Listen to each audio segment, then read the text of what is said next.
Chapter 1232. The experts from the yin and yang sects all thought that Guru Wuya and the other two were pearls covered in dust. With their talent, it shouldn't be a problem for them to become chosen in a quasi-saint sect like the Sacred Palace. However, all three of them were Sacred Palace candidates, and not a single one of them was a chosen. It could be said that they felt a sense of injustice for the three of them. However, such doubts would soon be dispelled because from now on, it was finally the Sacred Palace chosen's turn to test their talent. All the candidates had already finished their tests. Apart from Guru Wuya, Huangfu Ao, and Ouyang Roshue, who had outstanding performances, the rest of them did not have much to say. Their talents are basically at the level of 60 or 70, which was not considered top-notch. The previous test had left a deep impression on the Guru Wuya trio. Now, it was the turn of the Sacred Palace chosens and saintesses. For a time, everyone on the high platform once again focused their attention on the talent testing stone. Now that Xiao Chan was not around, there were only 9 of the 10 holy sons and holy daughters left in the Holy Palace. The first one to come out for the test was Jiang Yu, who was ranked 10th, which meant that he was at the bottom of the list. He was in charge of the Mountain Holy Palace of the Holy Palace. The test should be conducted according to the ranking, so Jiang Yu was the first to step forward. Under everyone's gaze, he strode into the talent testing stone. As Jiang Yu sat down cross-legged, the experts from the yin and yang sects on the high platform couldn't take their eyes off him.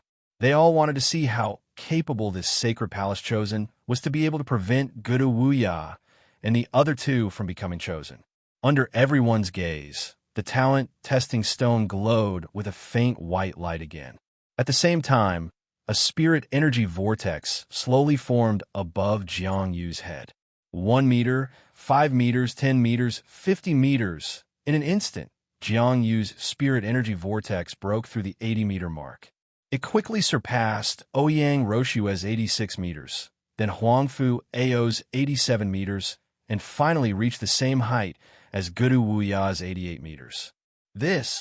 Seeing that his spirit energy vortex had reached 88 meters, which was the same height as Guru Wuya's, the expert from the yin and yang sects who were originally complaining about Guru Wuya, and the other two couldn't help but speak up. But before they could say anything, someone else spoke up. It's still growing. His spirit energy vortex is still growing.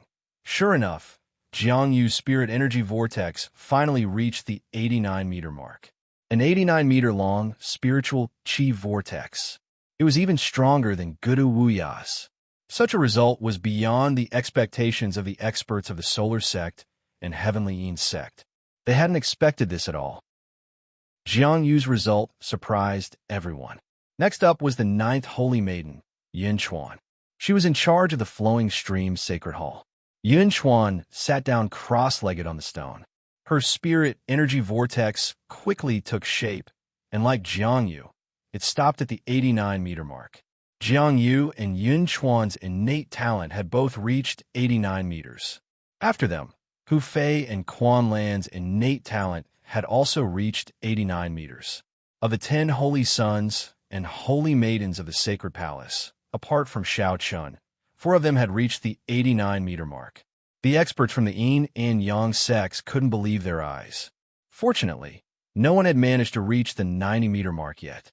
Otherwise, it would have been a huge shock to everyone. No one had reached the 90-meter mark? Just as everyone was thinking about this, it was Bai Yi's turn to take the test. His spirit energy vortex began to expand at a terrifying speed as soon as it was formed. It soon reached the 89-meter mark, but it wasn't over yet. His spirit energy vortex was still growing, but at a much slower rate. This person's talent has reached the 90-meter mark. A 90-meter mark was already a person who had a slight chance of becoming a holy son or holy maiden of the Central World. Moreover, even in the yin and yang sects, a 90-meter mark was enough to compete with the top holy sons. In the entire yin and yang sects, excluding the true holy sons and holy maidens, there were only 5 people who had reached the 90-meter mark. Was such a peerless genius about to appear in the Sacred Palace? Everyone stared at the spirit energy vortex above Bai Yi's head in disbelief. Under everyone's gaze, Bai Yi's spirit energy vortex finally stopped at a height of 90 meters above the ground. This, what's his name? What's his name? This old man wants to accept him as a disciple. This old man wants to accept him as a disciple. It really reached the 90-meter mark. For a moment, a quasi-sage great sovereign couldn't care less about his image and asked Xiao Sheng's group of four. He immediately decided to accept Bai Yi as a disciple. A 90-meter mark was definitely a peerless genius. Even if he couldn't enter the saint rankings in the future and become a true holy son or holy maiden, he would definitely be ranked in the first echelon below them. Such a heaven's pride was naturally exciting. In the face of the quasi-sage great sovereign's excitement, Xiao Sheng replied truthfully with a smile. While everyone was talking, Bai Yi completed the test. Then, the Lotus Emperor strode out. Seeing the Qing Emperor walk out, the experts gathered their thoughts and focused their attention on him. Bai Yi had shocked them too much just now. What kind of result would the Qing Emperor give them now? They had completely forgotten about the Good Wuya trio. They had previously thought that the Good Wuya trio were pearls covered in dust, but now it seemed that wasn't the case.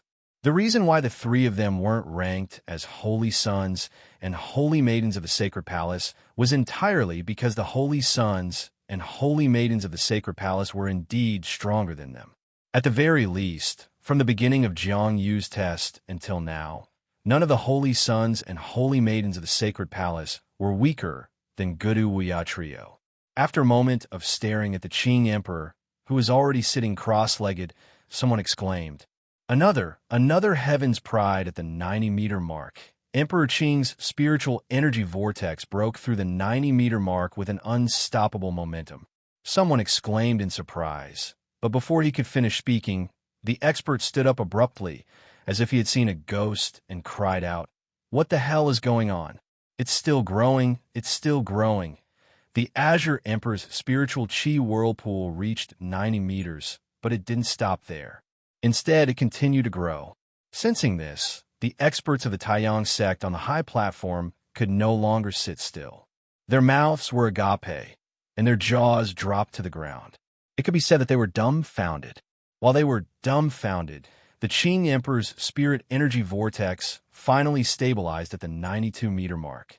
Begging for collection, begging for monthly votes, begging for recommendations. Chapter 12:33.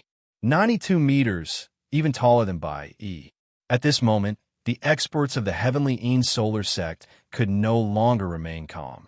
What was going on? How could a small secondary saint sect have so many peerless prodigies? Azure Emperor and Bai Yi, no matter who they were, they would definitely be the strongest below the chosen in the Heavenly Yin Solar Sect. The experts of the Heavenly Yin Solar Sect were making a fuss over nothing. They were either saints or secondary saints, yet they were shocked to such an extent by what they saw.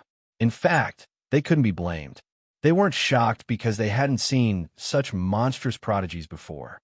On the contrary, there were people in the Heavenly Yin Solar Sect who were more talented than Azure Emperor and Bai Yi, but those were chosen and saintesses who were truly ranked on the saint rankings. Moreover, with the strength of the Sacred Palace, a mere secondary saint sect, and even among the secondary saint sects, the Sacred Palace wasn't considered the top. However, such a place had suddenly produced so many peerless prodigies. How could this not be shocking? It was like discovering a true dragon in a small pond. It wasn't the true dragon that was shocked, but the pond itself. It was the same principle. With the end of Azure Emperor's test, the experts of the Heavenly Yin Solar Sect didn't know what to say. However, they didn't have the ability to predict the future, so they obviously didn't know. The shock was only the beginning. Everything before was merely an appetizer, because next was Chunyu, Long Qing, and Chunling's test. If the 10 chosens and chosens of the Sacred Palace were to be categorized into 3 levels, the weakest of which were naturally Quanlan, Hu Fei, Yun Chuan, and Jiang Yu. This could be seen from their talent test results. All 4 of them had talents of the 89-meter scale, so there wasn't much of a difference between them. The second level was Bai Yi and Azure Emperor. Both of their talents had reached 90 meters, clearly widening the gap between them and Quanlan, and the other 3. After the first level, it was naturally Xiao Chun and the other 3, starting from Chun Yu. No matter how one looked at it, Xiao Chun, Chun Ling, Long Qing, and Xiao Chun were all far superior to the other saints. In the North Star boundary, only Xiao Chun and the other 3 had the strength to fight one-on-one with the other quasi-sage sect saints. Unbeknownst to them, what happened next was truly shocking. At this moment, Chun Yu was the first to walk out. He lazily walked into the talent testing stone and sat cross-legged. Perhaps it was because they had yet to recover from the shock of the Azure Arch. At this moment, the many experts of the Heavenly Yin and Taiyang sect were still thinking about the Azure Thearka's 92-meter-long spirit chi whirlpool. While everyone was still in a daze, Chun Yu's test began. The spiritual energy vortex above his head surged wildly and quickly broke through the 90-meter mark. However, its momentum did not decrease. In an instant, it surpassed the 92-meter mark and surpassed Emperor Qing. Seeing that the spiritual energy vortex above Chun Yu's head had surpassed his own, the Qing Emperor revealed a helpless and bitter smile. As expected, the Qing Emperor knew Chun Yu too well. This guy was an unfathomable existence, mysterious and terrifying. It surpassed. Amidst the shock, someone finally noticed Chun Yu's spiritual energy vortex and involuntarily exclaimed. Hearing this, everyone's eyes frantically gathered on Chun Yu. The spiritual energy vortex had already reached the 95-meter mark. 96 meters. 97 meters.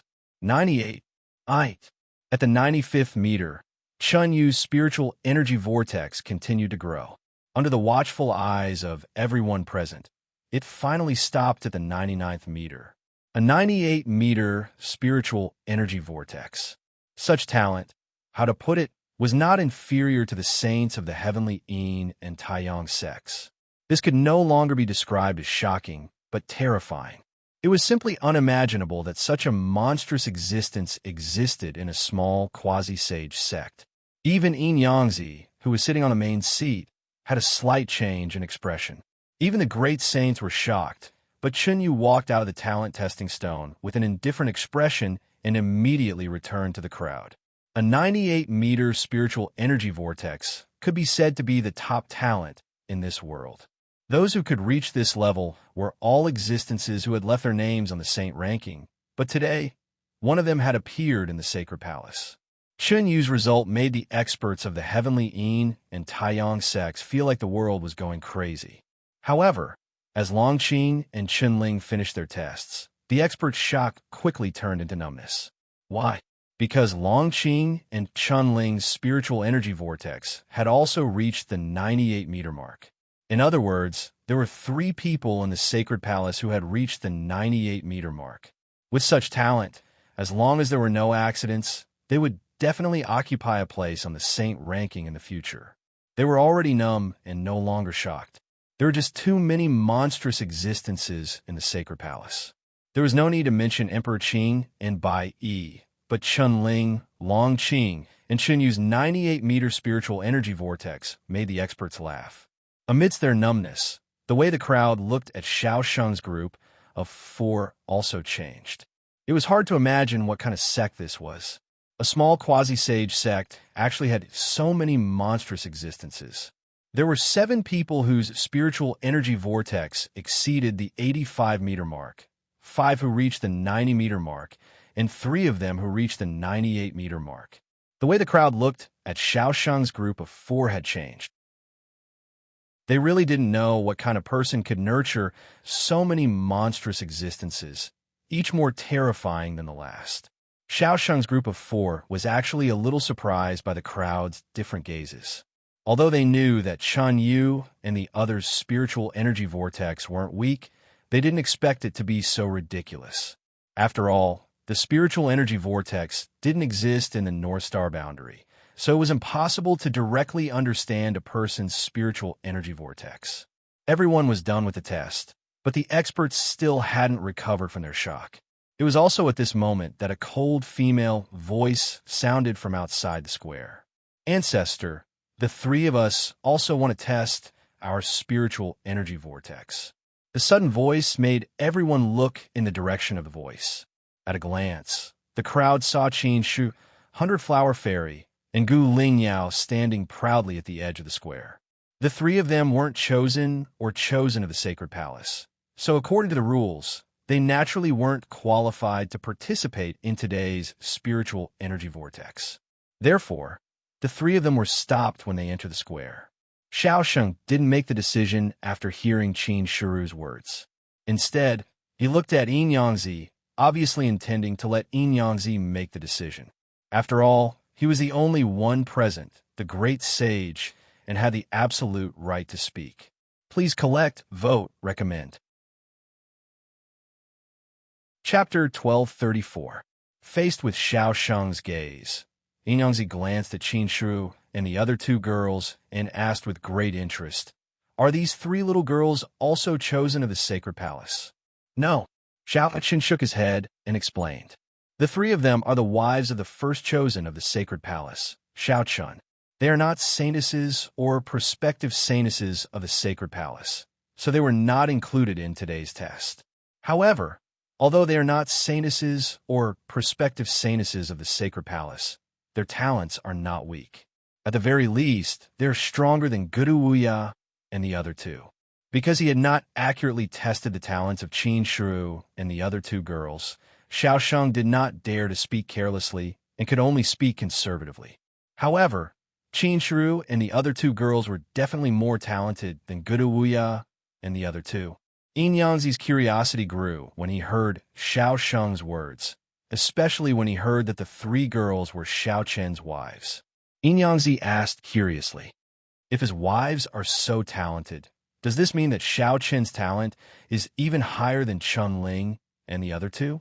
The impact on Xiao Chen was not deep and could even be said to be non-existent.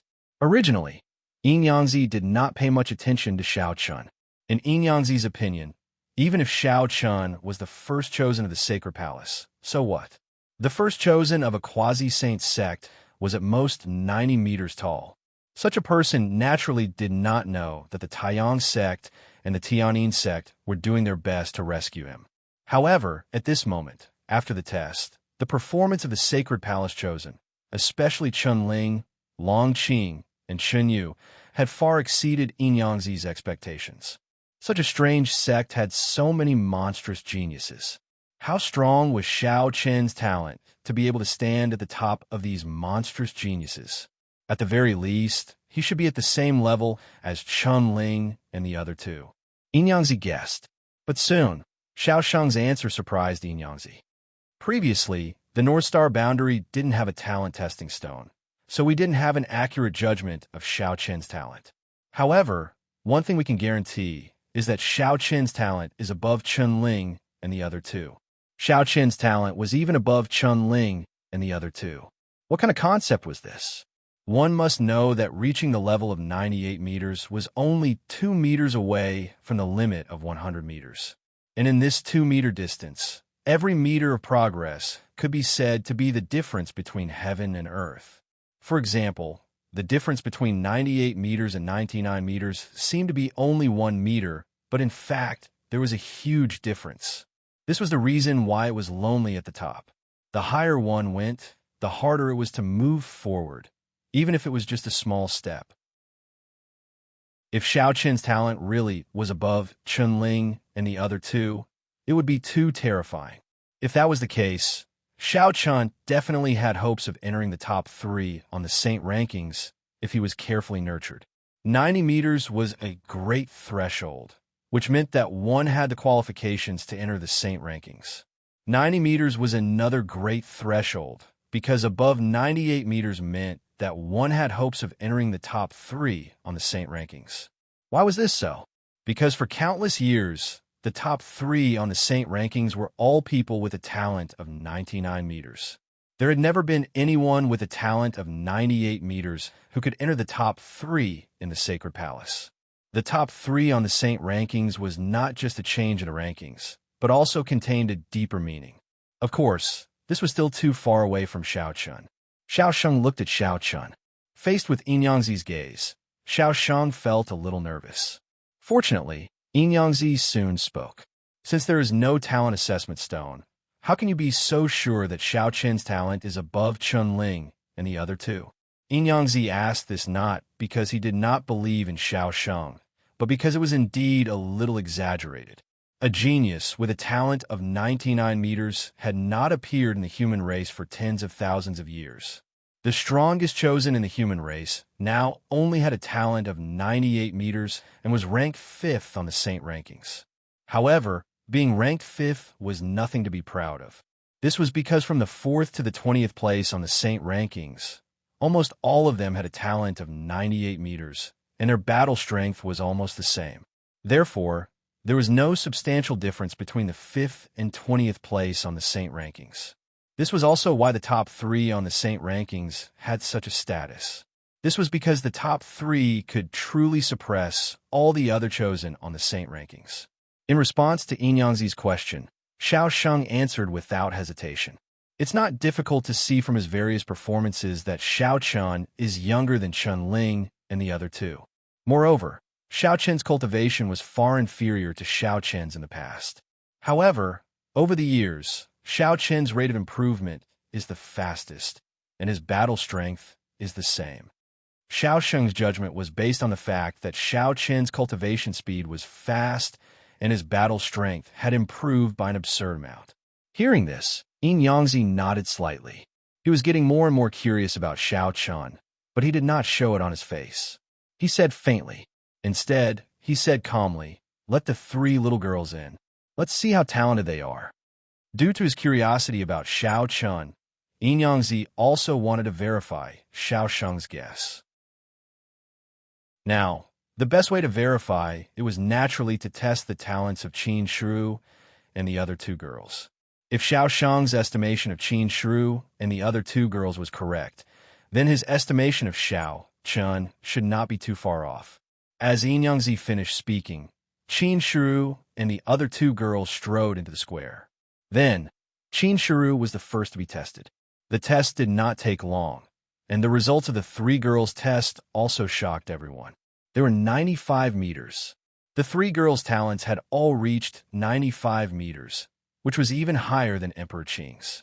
Yin Yangzi, who was sitting on the main seat on the high platform, revealed a meaningful smile. They were indeed powerful. Xiao Sheng's estimation was not wrong. In fact, it was a little conservative. Since Qin Shru and the other 2 girls were so talented, then how talented would Xiao Chun be, since he was able to become the first chosen of the Sacred Palace? Before this, no one would have thought that because of this seemingly simple talent test, Yin Yangzi would change his mind. Originally, Yin Yangzi did not intend to make a big fuss over Xiao Chun. However, he had now decided that even if he had to pay a price, he would do his best to find Xiao Chun and bring him back safely. Such a peerless genius with a 99-meter talent was already worthy of the Tianyin and Taiyang sects making a big fuss over him. Please add me to your collection. Please recommend me. Chapter 1235. Because of what was supposed to be a very simple talent test, Yin Yangzi changed his mind. It was also because of this decision that Xiao Chun received crucial help at the most dangerous time, allowing him to safely return to the human territory. Of course, this was all a story for later. After Qin Shru and the other 2 girls finished their test, the talent test was finally over. In less than a day, the Sacred Palace had given the Heavenly Yin and Taiyang sect experts an unexpected shock. A quasi-saint sect that no one paid any attention to had suddenly produced so many monstrous geniuses. While the Heavenly Yin and Taiyang sect experts were shocked, they were also filled with curiosity towards the Sacred Palace. What was the reason for a small quasi-saint sect to nurture so many monstrous geniuses? With such curiosity in their hearts, the day's talent test was announced by Yin Yangzi. At the same time, Guduya and the other 2, as well as all the Sacred Palace chosen saintesses, including Qin Shru and the other 2 girls, were all qualified to cultivate in the Heavenly Yin and Taiyang sect. In addition, Xiao Sheng and the other 3, as well as the Sacred Palace Saint Sovereigns, had also become guest elders of the Heavenly Yin and Taiyang sect. They could also obtain the heavenly yin and taiyang sects' cultivation resources, as well as use of various cultivation secret realms, and so on. Not only did they accept Chun Ling and the other prodigies, but they also accepted Xiao Sheng and the other experts of the older generation into the heavenly yin and taiyang sect as guest elders. This method of handling matters was actually inseparable from the heavenly yin and taiyang sect itself. Although the heavenly yin and taiyang sect seemed to be a sect forced from the name alone, in reality, the heavenly yin and taiyang sect was more like an alliance. Apart from those who originally belonged to the heavenly yin and taiyang sect, the other disciples and guest elders of the heavenly yin and taiyang sect were just like the sacred palace. They were merely nominal members of the heavenly yin and taiyang sect. The structure was like an alliance, which led to many factions within the heavenly yin taiyang sect. They seemed to be from the same sect, but in fact there were many conflicts on a daily basis. After all, each quasi-sage sect represented a faction in the heavenly yin taiyang sect. Those who could enter the heavenly yin taiyang sect to cultivate were all outstanding talents of their respective quasi-sage sections. The heavenly yin and solar sect didn't officially recruit them as disciples, but they provided them with cultivation resources and open cultivation mystic realms. This might seem like a huge loss, but that wasn't the case. While enjoying the resources of the yin and yang sects, these disciples and guest elders also had to complete the missions given by the yin and yang sect from time to time. It could be said that the structure of the heavenly yin taiyang sect was like an alliance. Not only did it reduce a lot of daily management troubles, but it also increased the strength of the heavenly yin taiyang sect in a short period of time. Furthermore, it also connected the heavenly yin taiyang sect with the many affiliated sections. Many quasi-sage sects gathered under the banner of the heavenly yin taiyang sect and huddled together for warmth. The heavenly yin taiyang sect had undoubtedly become their leader. It seemed like a loss, but it was actually very smart. Moreover, there was no need to run away from the fact that the heavenly yin taiyang sect would fall into the hands of others. As long as Yin Yangzi was still alive, there would always be only one voice in the heavenly yin taiyang sect. Moreover, although there were many factions in the heavenly yin taiyang sect, the main faction would always occupy the leading position. This was also Yin Yangzi's brilliance. After the test ended, everyone dispersed one after another. Chun Ling and the others would also be heading to the heavenly yin taiyang sect in a few days. Qin Shiru and the other two girls accompanied them. Their 95-meter talent made the three girls become rare peerless prodigies in the eyes of the powerhouses of the heavenly yin taiyang sect. The main reason Qin Shiru and the other two girls participated in this test was actually because of Xiao Qin's disappearance. Xiao Qin's disappearance made the three girls realize a problem. This was no longer the North Star boundary, but the central world. This was the center of the world, where powerhouses from various races gathered and prodigies from various races were as common as clouds.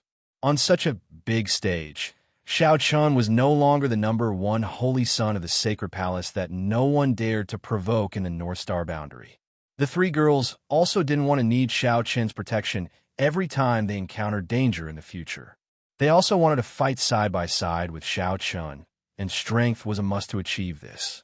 Therefore, the three girls came to participate in this talent test and use their own talents to attract the attention of the powerhouses of the heavenly yin taiyang sect in order to exchange for a better cultivation environment and cultivation resources for themselves. The three girls wanted to become stronger. They wanted to be on the same level as Tian Yu and be able to fight side by side with Xiao Chun. They didn't want to be a vase or a burden to Xiao Chun. Although they also knew that they couldn't reach Xiao Qin's level, let alone surpass Xiao Chun, the three girls only wanted a chance to stand by Xiao Qin's side. They only hoped to be able to closely follow in Xiao Qin's footsteps. They didn't know what had happened in the sacred palace, nor did they know that after the talent test, Yin Yangzi directly ordered the heavenly yin taiyang sect and all subordinate sect to search for Xiao Qin's whereabouts with all their strength. They also mobilized the spies hidden in the various races' territories to use special channels to inquire about Xiao Chen's whereabouts. Once they discovered Xiao Chen's whereabouts, they would immediately send Xiao Chen safely back to the human race's territory. Xiao Chen was still oblivious to the fact that Yin Yangzi had mobilized all of their forces for him. After several days of traveling, Xiao Chen gradually ventured deep into the territory of the beast race. Along the way, just as Xiao Chen had expected, most of the beasts were not surprised when they saw Xiao Chen. After all, there were quite a number of beasts in the beast territory who had taken human form. Xiao Chen and Tianyu did not attract much attention. The journey was quite smooth. On this day, Xiao Chen and Tianyu arrived at a city called Wangyu City. The beast race was actually a very interesting race. They were clearly stronger than the human race, but for some reason, the beast race liked to imitate the human race. It wasn't just because they had taken human form, but also because the beast race liked to imitate the human race's speech and living habits after taking human form. Therefore, the beast race's city was actually not much different from the human race's city. The only difference was that there were some low-level monsters that had yet to take human form in the beast race's city. Walking on the streets of Wangyu City, Xiao Chen really would have thought that this was a human city. After all, it was too similar. Just as Xiao Chen and Tianyu were looking at the shops on both sides of the street and looking for an inn to stay at tonight, they suddenly heard an angry scolding. "Little brat, you're courting death. How dare you come to our Linfeng restaurant to eat and drink? I'll beat you to death today." Begging for your collection, begging for monthly votes, begging for recommendations. Chapter 1236. Brothers, I caught a cold and had a fever. This afternoon, I went to get an injection. Originally, I wanted to come back and continue writing, but I really couldn't hold on. My head is very dizzy, and I completely can't write. The original 2 chapters that I had saved up were all sent out. The remaining 2 chapters can only be owed. Brothers, please forgive me. I'm really powerless. I have to go and sleep. Finally, I hope that brothers can pay more attention to their own bodies and don't get sick, because being sick is really a very, very uncomfortable thing. Sword Master 8 Desolation's request for leave, please wait for a moment. After the content is updated, please refresh the page to get the latest update. Chapter 1237. The clamorous sounds of beating and cursing quickly drew Xiao Chen's attention. He looked towards the source of the sound and saw a young man in embroidered clothes being pressed down on the ground and bashed up by a few robust men. It wasn't difficult to discern from the furious curses of the robust men that the young man had probably eaten a free meal. However, Xiao Chen was slightly curious because those robust men were merely at the Taoist realm, yet the young man in embroidered clothes was at the advanced stage of the Tao Emperor realm. They weren't on the same level at all. With the young man's cultivation, he could casually crush those robust men, but it just so happened that the young man didn't have any intention to fight back. A young genius at the advanced stage of the Tao Emperor realm was actually being bashed up by a few ants of the Taoist realm. This was slightly strange indeed, and the spectators in the surroundings were discussing this in low voices. It's that kid again. He really isn't afraid of death. He actually came to the Phoenix Pavilion to freeload again. The spectators in the surroundings discussed in low voices. Based on what they said, it seemed like this wasn't the first time a young man had come to the Phoenix Pavilion to eat a free meal. The Phoenix Pavilion was the largest restaurant in Kingly Harmony City. Not only did it have fine wine and delicacies, there were even many beautiful young women from the beast race there. The Phoenix Pavilion was extremely famous in Kingly Harmony City. Xiao Chen was merely slightly curious, and he didn't intend to meddle in the business of others. Even though he was puzzled as to why the young man in embroidered clothes didn't fight back, and based on the young man's appearance and dressing, he didn't seem like someone who lacked money, so why would he eat a free meal? He was slightly puzzled, but all of this had nothing to do with Xiao Chen. So, he merely stood there and took a few glances before Xiao Chen strode away with the intention of leaving. The most important thing right now was to return to the human territory as soon as possible. That was the most important thing, and everything else wasn't important. Xiao Chen intended to leave. Right when he was about to brush past the young man, The young man in embroidered clothes, who was originally completely indifferent, seemed to have sensed something. He first glanced at Xiao Chun, and then a strand of force erupted from his body and forcefully blasted the robust men in the surroundings away. The robust men were surprised that they were blasted away for no rhyme or reason, but none of them had imagined that it was the young man in embroidered clothes. After all, it wasn't the first time they'd bashed the young man in embroidered clothes, and the young man in embroidered clothes hadn't been able to fight back at all. Obviously, none of them felt that he was an expert. However, the young man in embroidered clothes had already arrived before Xiao Chun and grabbed Xiao Chen's arm. Brothers is as brothers. Brother, you finally come. If you hadn't come, I would have been beaten to death. Xiao Chun frowned when he heard the young man in embroidered clothes' words.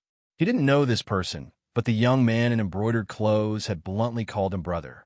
Xiao Chun did not reply, but the few burly men from before had already strode over at this time. They all looked at Xiao Chun with unfriendly expressions as they shouted, "Kid, you're this guy's brother? Well, since that's the case, you'll pay for all his expenses in Linfeng House." They treated Xiao Chun as the young man in embroidered clothes' brother. Therefore, the young man in embroidered clothes' expenses in Linfeng House naturally had to be paid for by Xiao Chun. A cold glint flashed across Xiao Chen's eyes when he heard the robust men's words. How dare a few ants in the Dao Gate realm act so presumptuously in front of him? Moreover, Xiao Chun was a little displeased with the young man in embroidered clothes. Originally, he had nothing to do with this matter, but now he had to suffer an unexpected calamity. If it was any other time, Xiao Chun would have dealt with these ants without a second thought. However, he couldn't do so now.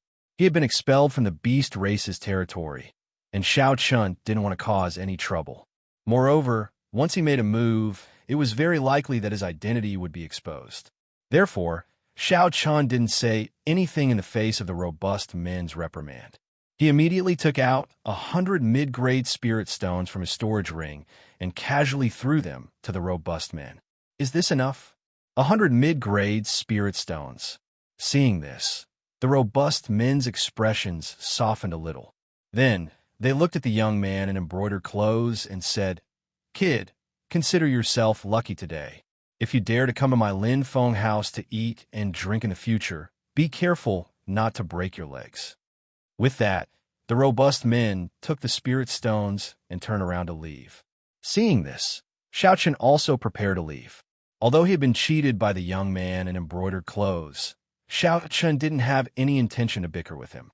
Unfortunately, even though Xiao Chun didn't intend to bicker with the young man in embroidered clothes, the young man in embroidered clothes was a little unforgiving. Xiao Chun had already paid for him, but the young man in embroidered clothes had no intention of leaving. Instead, he followed behind Xiao Chun step by step. Seeing the young man in embroidered clothes following him, Xiao Chun felt a little angry in his heart. However, at the same time, he also felt a little strange. Logically speaking, the young man in embroidered clothes had taken the initiative to call him brother because he wanted him to pay for him. However, now that he had already paid for the favor, why was he still following him? Perhaps his objective wasn't to pay from the beginning. As he pondered in his heart, Tian Yu's expression gradually turned cold as she spoke from the side. "Husband, should we make a move and deal with him?" Killing intent had clearly arisen in Tian Yu's heart when she saw an inexplicable person following her. Even though the young man in embroidered clothes possessed a cultivation at the advanced stage of the Dao Emperor realm, both Xiao Chun and Tian Yu were confident in their ability to kill him. However, when he heard Tian Yu, Xiao Chun shook his head instead. This was Royal Harmony City, and fighting here would obviously draw a great deal of unnecessary trouble. Moreover, Xiao Chun kept having the feeling that the young man's identity was probably not simple. He allowed the young man to follow him, and the young man seemed to have become familiar with Xiao Chun. Not only did he not notice the killing intent that Tian Yu unconsciously emanated, he even chatted with Xiao Chun with a warm expression. "Brother, I really have to thank you for earlier. Why don't I treat you to a meal? There's a restaurant in Royal Harmony City, and their wine is very good." How about it? I'll treat you. All along the way, the young man spoke to himself, and Xiao Chun and Tian Yu paid no attention to him at all. They arrived at a restaurant, and Xiao Chun entered and asked for a private room. The young man didn't regard himself as an outsider at all as he followed Xiao Chun and Tian Yu into the room. The three of them sat down. At this moment, there was no one else present. Xiao Chun looked at the young man in embroidered clothes and asked indifferently, "Why are you following us?" All along the way, the young man gave others the feeling that he was a street vendor. He had a handsome appearance, yet he gave others the feeling that he was extremely wretched. However, when he heard Xiao Chen's words, the wretched appearance on the young man's face instantly vanished, and it was replaced by an indifferent and noble bearing. A wisp of a smile appeared on the corners of the young man's mouth as he looked at Xiao Chen and said, "I'm really curious. As a human, why do you have the aura of a pure-blooded dragon? I had another injection this morning, and it's much better than yesterday. When I came back, I insisted on writing an article. I'll take a nap now and write it in the afternoon. There shouldn't be a problem with the 4th chapter today. As for the 2 chapters that I owe yesterday, I'll make them up after I recover."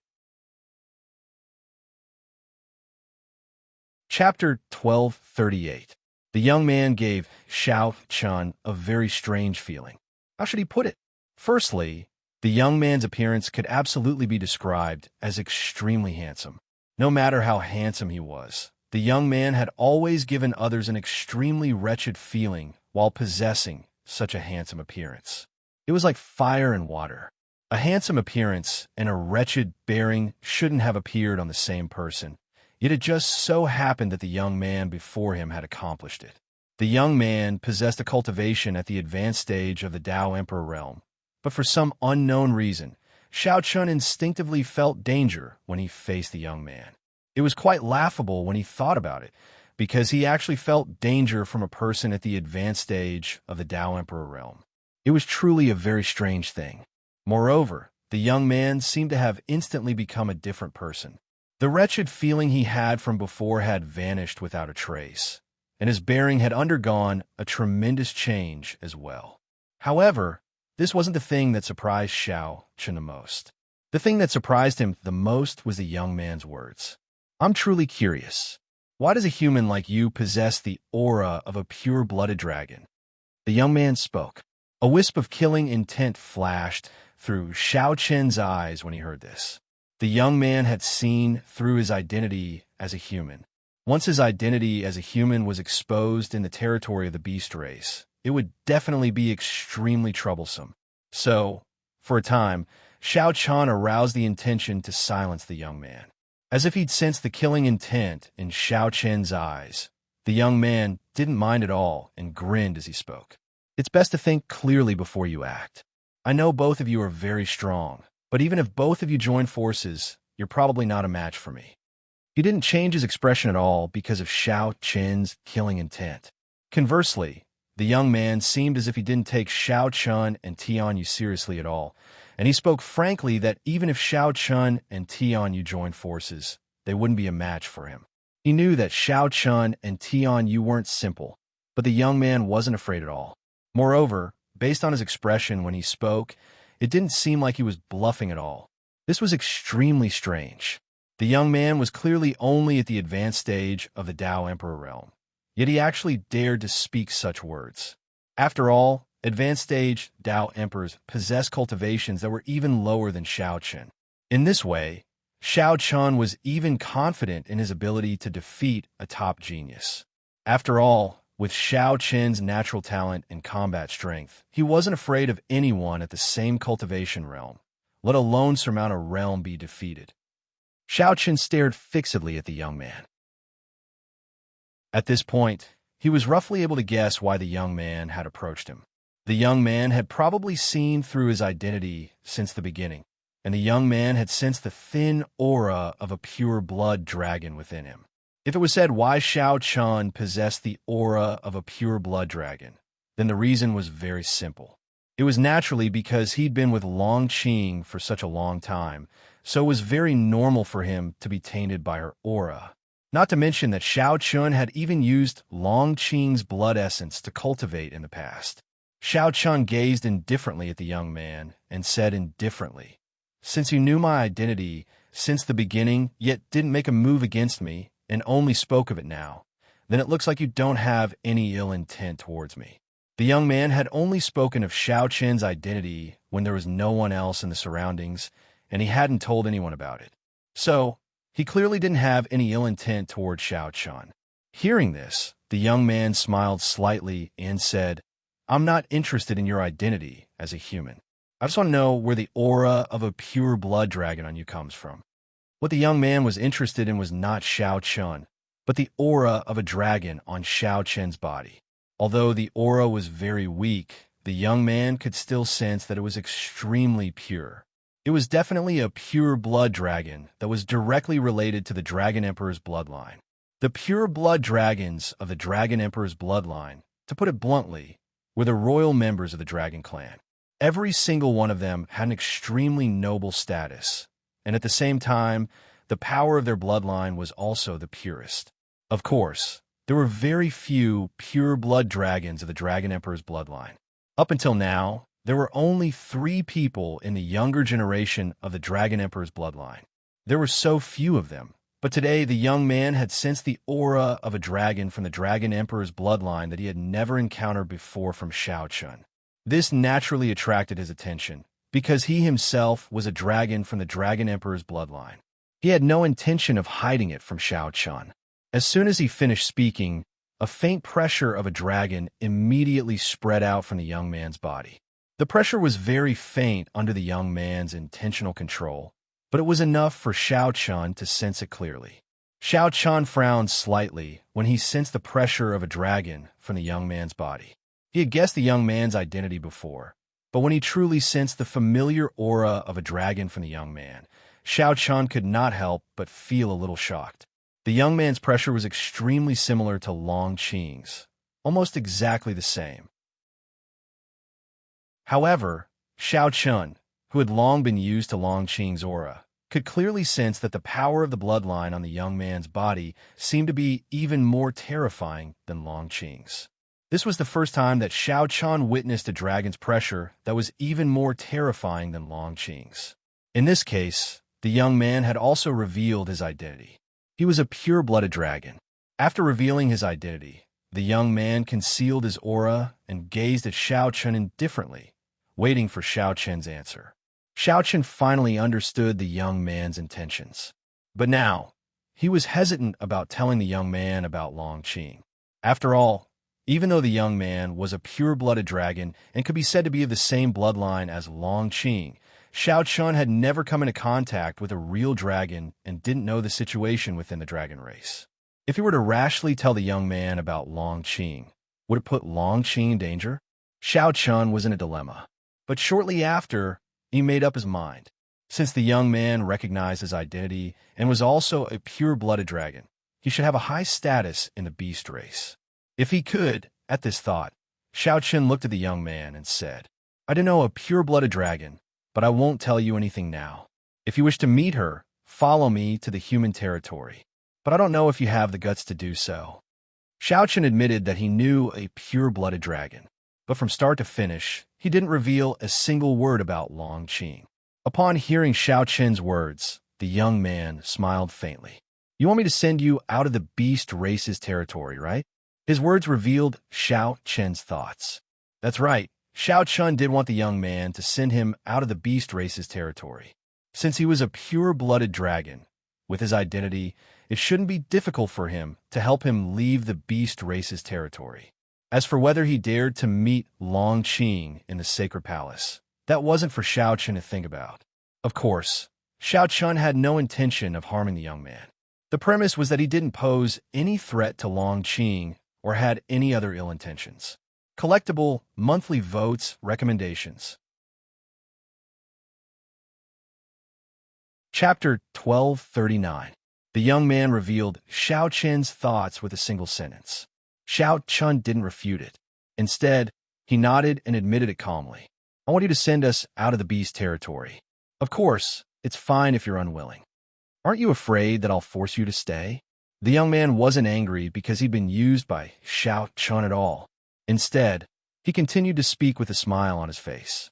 Force Xiao Chun and Tian Yu to stay. It was indeed slightly funny when it came from a person at the mastery of the Tao Emperor realm. However, for some reason, Xiao Chun didn't think that the young man was joking. However, since he had already spoken, Xiao Chun didn't continue hiding it and replied with a smile on his face as well. You can try. Even though you give me a very extraordinary feeling, not everyone can bully us. I think you won't be able to gain any advantage if we fight.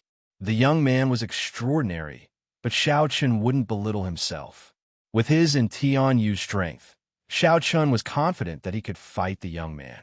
However, Xiao Chun clearly didn't know who the young man before him was. Moreover, the young man wasn't boasting. Xiao Chun and Tian Yu weren't bad, but they were nothing compared to him. He was confident and capable of taking down Xiao Chun and Tian Yu. Xiao Chun still didn't know the identity of the young man before him, and the young man seemed unwilling to tell him. The young man immediately laughed when he heard Xiao Chun. Huh, all right, I'll accompany you to the human territory and see that pure-blooded dragon with my own eyes. The young man agreed without the slightest hesitation or fear. Xiao Chun was stunned when he heard this. However, the young man took the initiative to stretch out his hand and said, "Since we've decided to travel together, let's get to know each other. I'm Long Yang." Xiao Chun. Xiao Chun stretched out his hand and shook Long Yang's hand lightly. They could be considered to have gotten to know each other. Next, Long Yang looked at Tian Yu and revealed a wretched smile on his face. His entire temperament changed in an instant. Looking at Tian Yu, the saliva at the corner of his mouth seemed to be dripping down. He stretched out his hand and smiled. "This beautiful young lady of the Tian clan, I am Long Yang. May I have the honor of knowing your name?" Previously, he still had an indifferent and domineering appearance. In the blink of an eye, he had turned into an extremely wretched hooligan. Facing Long Yang in front of him, Tian Yu did not give him any face. Without even looking at him, he coldly shouted, "Scram! All right." Long Yang was not angry when he heard Tian Yu's words. Instead, he said with a smile on his face. After he finished speaking, he did not bother Tian Yu anymore. Instead, he returned to his seat and began chatting with Xiao Chun. If the previous Long Yang did give Xiao Chun an indescribable sense of danger, then now, Xiao Chun's impression of Long Yang could only be described with one word. Wretched, extremely wretched, extremely wretched. After the dishes were served, Xiao Chun and the other two drank and chatted. However, most of the time, it was Long Yang who was blowing his own trumpet. "Brother Xiao Chun, come, let's drink this cup. We really hit it off at first sight." "Ha! Brother Xiao Chun, it's rare for you to come to the Beast Clan's territory. No matter what, I have to treat you well. It's not that I want to brag, but in the Beast Clan's territory, I am undoubtedly the #1 person in the apricot forest. People call me the little white dragon of the waves." "Oh, right, Brother Xiao Chun. Don't you humans have a saying? People don't need oars to row a boat. They rely on the waves." Throughout the meal, Long Yang was the one bragging. Most of the time, he talked about how he had wandered the Beast Clan's territory. He didn't care about Tian Yu in the slightest. In the end, Tian Yu smashed the cup in her hand with a bang. She looked coldly at Long Yang, then turned her gaze to Xiao Chun. A chill unconsciously spread out from Tian Yu's body. Feeling the chill and looking at Tian Yu's sharp and cold eyes, Xiao Chun smiled embarrassedly and said, "That's right. That, madam, I didn't say anything." He knew that Tian Yu was angry because of Long Yang's words. When he thought about it, it made sense. Long Yang's wife was sitting right next to him, and Long Yang was talking about his experience in the brothel. If it were anyone else, they would probably be angry. When she heard Xiao Chun's words, Tian Yu sneered. "Is that so? I see that you're already bursting with joy, aren't you?" After saying that, without waiting for Xiao Chun to reply, Tian Yu turned to look at Long Yang. Her tone became colder and colder, and even carried a hint of killing intent. "If you dare to say another word about the Beast Clan's affairs, I will cut off your tongue." Tian Yu's words were obviously not a joke. Although Long Yang gave people a very mysterious feeling and wasn't simple, but one should never underestimate an angry woman. Moreover, one shouldn't provoke an angry woman. Hearing Tian Yu's words, Long Yang smiled awkwardly and said, "Haha, I understand." During the meal, Long Yang bragged about himself in the first half, but because of Tian Yu, Long Yang became much more honest in the second half. After eating and drinking to their heart's content, the three of them prepared to leave Wangyu City. In fact, Xiao Qian was very curious about Long Yang's promise to follow him to the human territory. This was just like how Xiao Qian and Tian Yu were now in the Beast Clan's territory. It was absolutely dangerous for the Beast Clan to go to the human territory. He didn't believe that Long Yang didn't know the danger, but he still agreed without the slightest rejection. This made Xiao Qian very curious. He didn't know where Long Yang's confidence came from. However, Xiao Qian didn't ask about this. Now wasn't the time to care about this. On the same day, the three of them left Wangyu City and used the transportation array. Of course, this was all thanks to Long Yang. Without Long Yang, Xiao Qian and Tian Yu wouldn't have been able to use the transportation array. However, Xiao Qian was still curious about one thing. With Long Yang's status, why was he beaten up like that in Linfeng restaurant? One must know that although the Phoenix Pavilion was the largest restaurant in Yueching and its strength wasn't bad, Long Yang was a pure-blooded dragon. How could the Full Moon Pavilion have the guts to beat up a pure-blooded dragon? Moreover, Long Yang didn't fight back. Furthermore, Long Yang was definitely not someone who lacked money. A pure-blooded dragon actually dined and dashed. This was an extremely strange thing. In any case, for Xiao Qian, Long Yang's actions made him feel strange. However, Xiao Qian obviously didn't expect that he would soon understand everything. In other words, Xiao Qian felt that Long Yang was a strange existence. It could be said that he had completely subverted Xiao Qian's worldview and almost made Xiao Qian doubt his life. Seeking collection, seeking monthly votes, seeking recommendations. Chapter 1240. With Long Yang's presence, Xiao Qian and Tian Yu were indeed much safer. After all, not many people in the beast race's territory dared to provoke a pure-blood dragon. Xiao Qian, Tian Yu, and Tian Yu made their way to the human race's territory through the teleportation formation. Originally, with the help of the teleportation formation, Xiao Qian, Tian Yu, and Tian Yu could enter the human race's territory in just a few days. However, after half a month, the three of them still hadn't arrived at the human race's territory. They hadn't even reached the border between the two races' territories. Their speed was very slow. As for why it was so, it was entirely because of Long Yang. This was because Long Yang had to stop and play for 2 days in every city they passed. This made Xiao Qian and Tian Yu both angry and helpless. It wasn't that Long Yang had never been angry before. However, in the face of Xiao Qian and Tian Yu's anger, Long Yang didn't care at all. This guy was stubborn. Long Yang was unmoved by force or persuasion.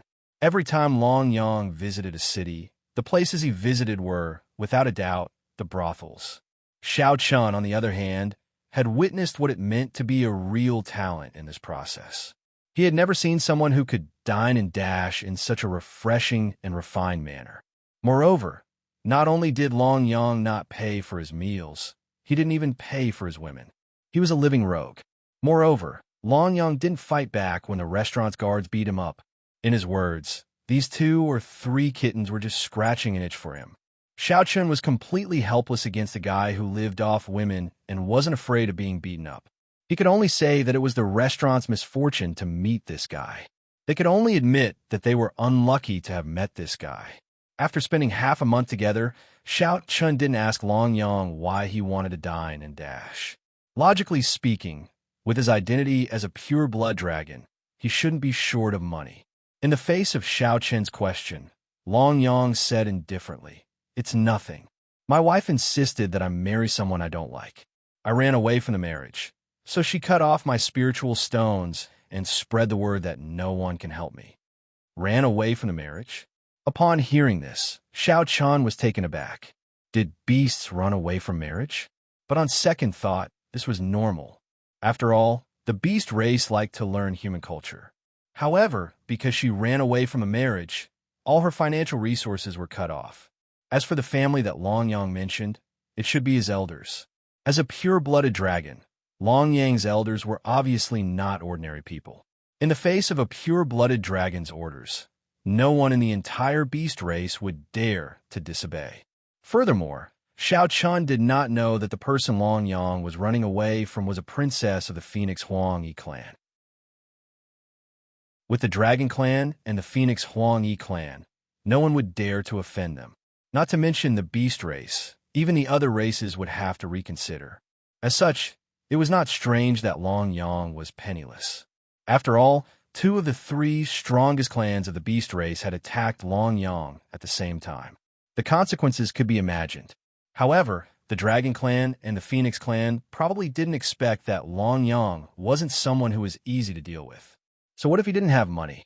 He was still indulging in wine and women. This was Long Yang's ability. Xiao Qin did not know what to say about Long Yang. In short, this guy was a talent. To be able to live so well under the double suppression of the Dragon Clan and the Phoenix Huang Yi clan was indeed not something an ordinary person could do. In addition, from the conversation with Long Yang, Xiao Qin also knew why he had never revealed his identity as a dragon. The reason was very simple. He ran away. Once his trace was exposed, it did not take long. Within 2 hours, the Dragon Clan and the Phoenix Huang Yi clan's experts would definitely arrive. By then, he would have no choice but to go back and get married. They gradually got to know each other better. Xiao Qin also told Long Yang about the sacred palace after learning more about Long Yang. He explained that he was not from the Central World, but had come to the Central World because of the 100 Race War. This was not a secret, so it was not a big deal to tell Long Yang. After hearing this, Long Yang did not react strangely, as if he had already expected this. As time passed, Xiao Chun and Long Yang got closer and closer to the human territory. On this day, the 3 of them arrived at a city called Lu City. This was already the border of the beast race's territory. From Lu City, it would only take a day to enter the human territory. It was also because Lu City was so close to the human territory that they could see the figures of the human race in Lu City. Moreover, there were quite a few of them. Lu City was located at the border between the 2 races' territories. Although Lu City was nominally under the control of the beast race, it was actually a place where both races lived together. In Lu City, the human race and beast race coexisted, and both sides seemed to have a harmonious relationship.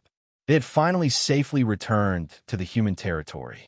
Now that they had arrived at Lu City, Xiao Qin was not worried about anything even if his identity was exposed. After all, the human race was not a rare existence in Lu City and could be seen everywhere on the streets. They drank in a restaurant, planning to rest here for a day before setting off for the human territory the next day. As they drank, Xiao Chun looked at Long Yang in front of him. Long Yang was currently staring at the human girl at the next table with a perverted expression, sending her a teasing glance from time to time. "Brother Long Yang, are you sure you want to go to the human territory with me?" Seeing Long Yang's wretched expression, Xiao Chun asked as if it was nothing out of the ordinary. Long Yang had always been like this along the way. After hearing Xiao Chen's words, Long Yang unwillingly withdrew his gaze after a long while. He looked at Xiao Chun and smiled. "Of course. Since we're already here, is there any reason not to go?" "Brother Xiao Chun, are you going back on your word?" "Why would I go back on my word? However, aren't you worried about your safety in the human territory?" Xiao Chun said unhappily. "Haha, don't worry. The world is so big. Where can I not go?" Long Yang laughed heartily. He was not worried about the dangers of going to the human territory at all. It was as if the powerful beings of the human race would not dare to do anything to him.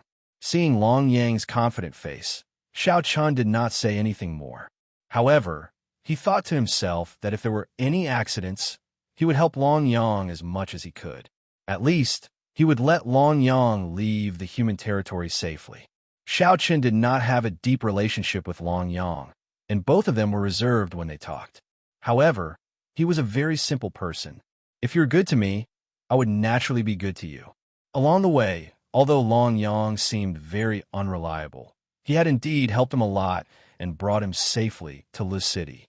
As such, if Long Yang encountered any danger in the human territory, Xiao Chun would naturally not stand by and watch. Begging for collection, begging for monthly votes, begging for recommendations. Chapter 1241. Long Yang didn't seem to be worried about heading to the human territory at all. Upon seeing his attitude, Xiao Chun didn't say anything else. Since Long Yang wasn't afraid of heading to the human territory, he should have his own confidence. Xiao Chun initially intended to persuade Long Yang not to head to the human territory. But now, it seemed that persuasion wouldn't be of much use, so he might as well not say anything. The two of them continued to drink. At the same time, a group of young women dressed in red appeared at the city gate of Joy City.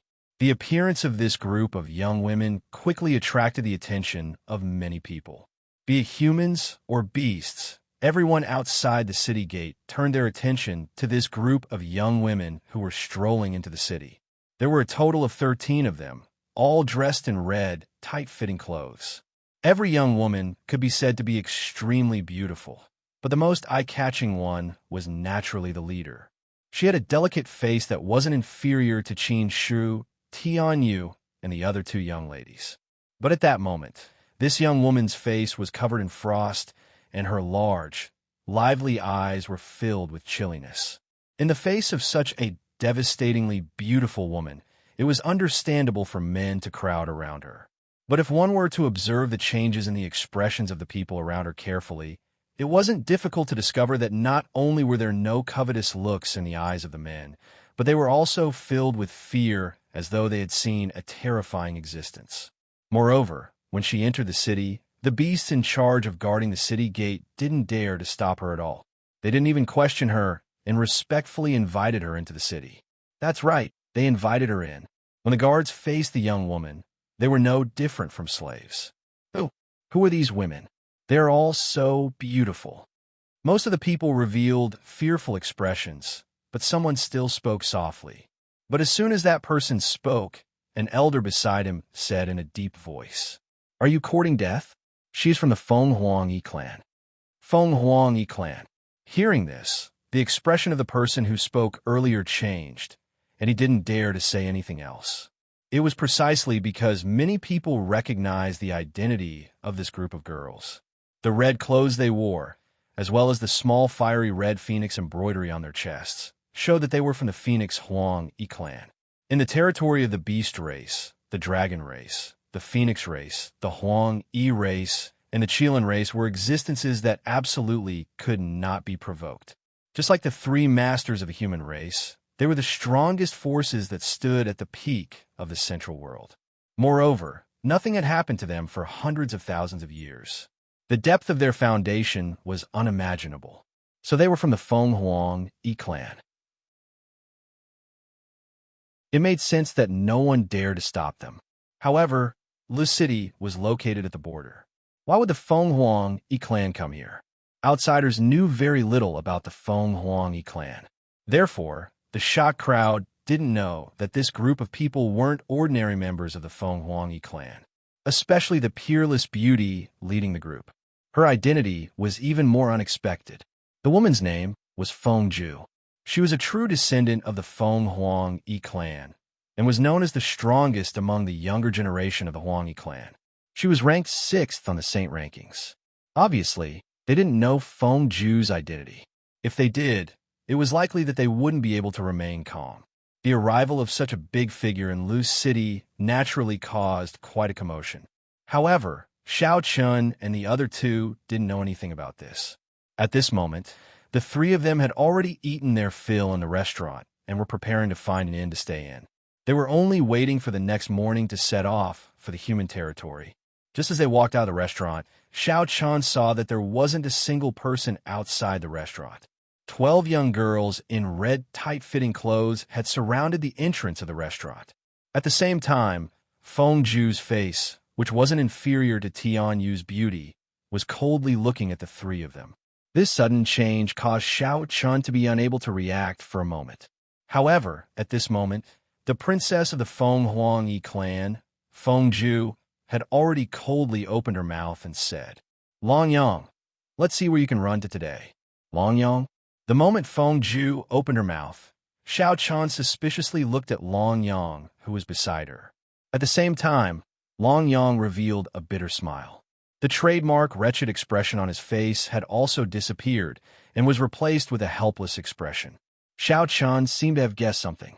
However, at this moment, Long Yang clearly didn't have the intention to explain.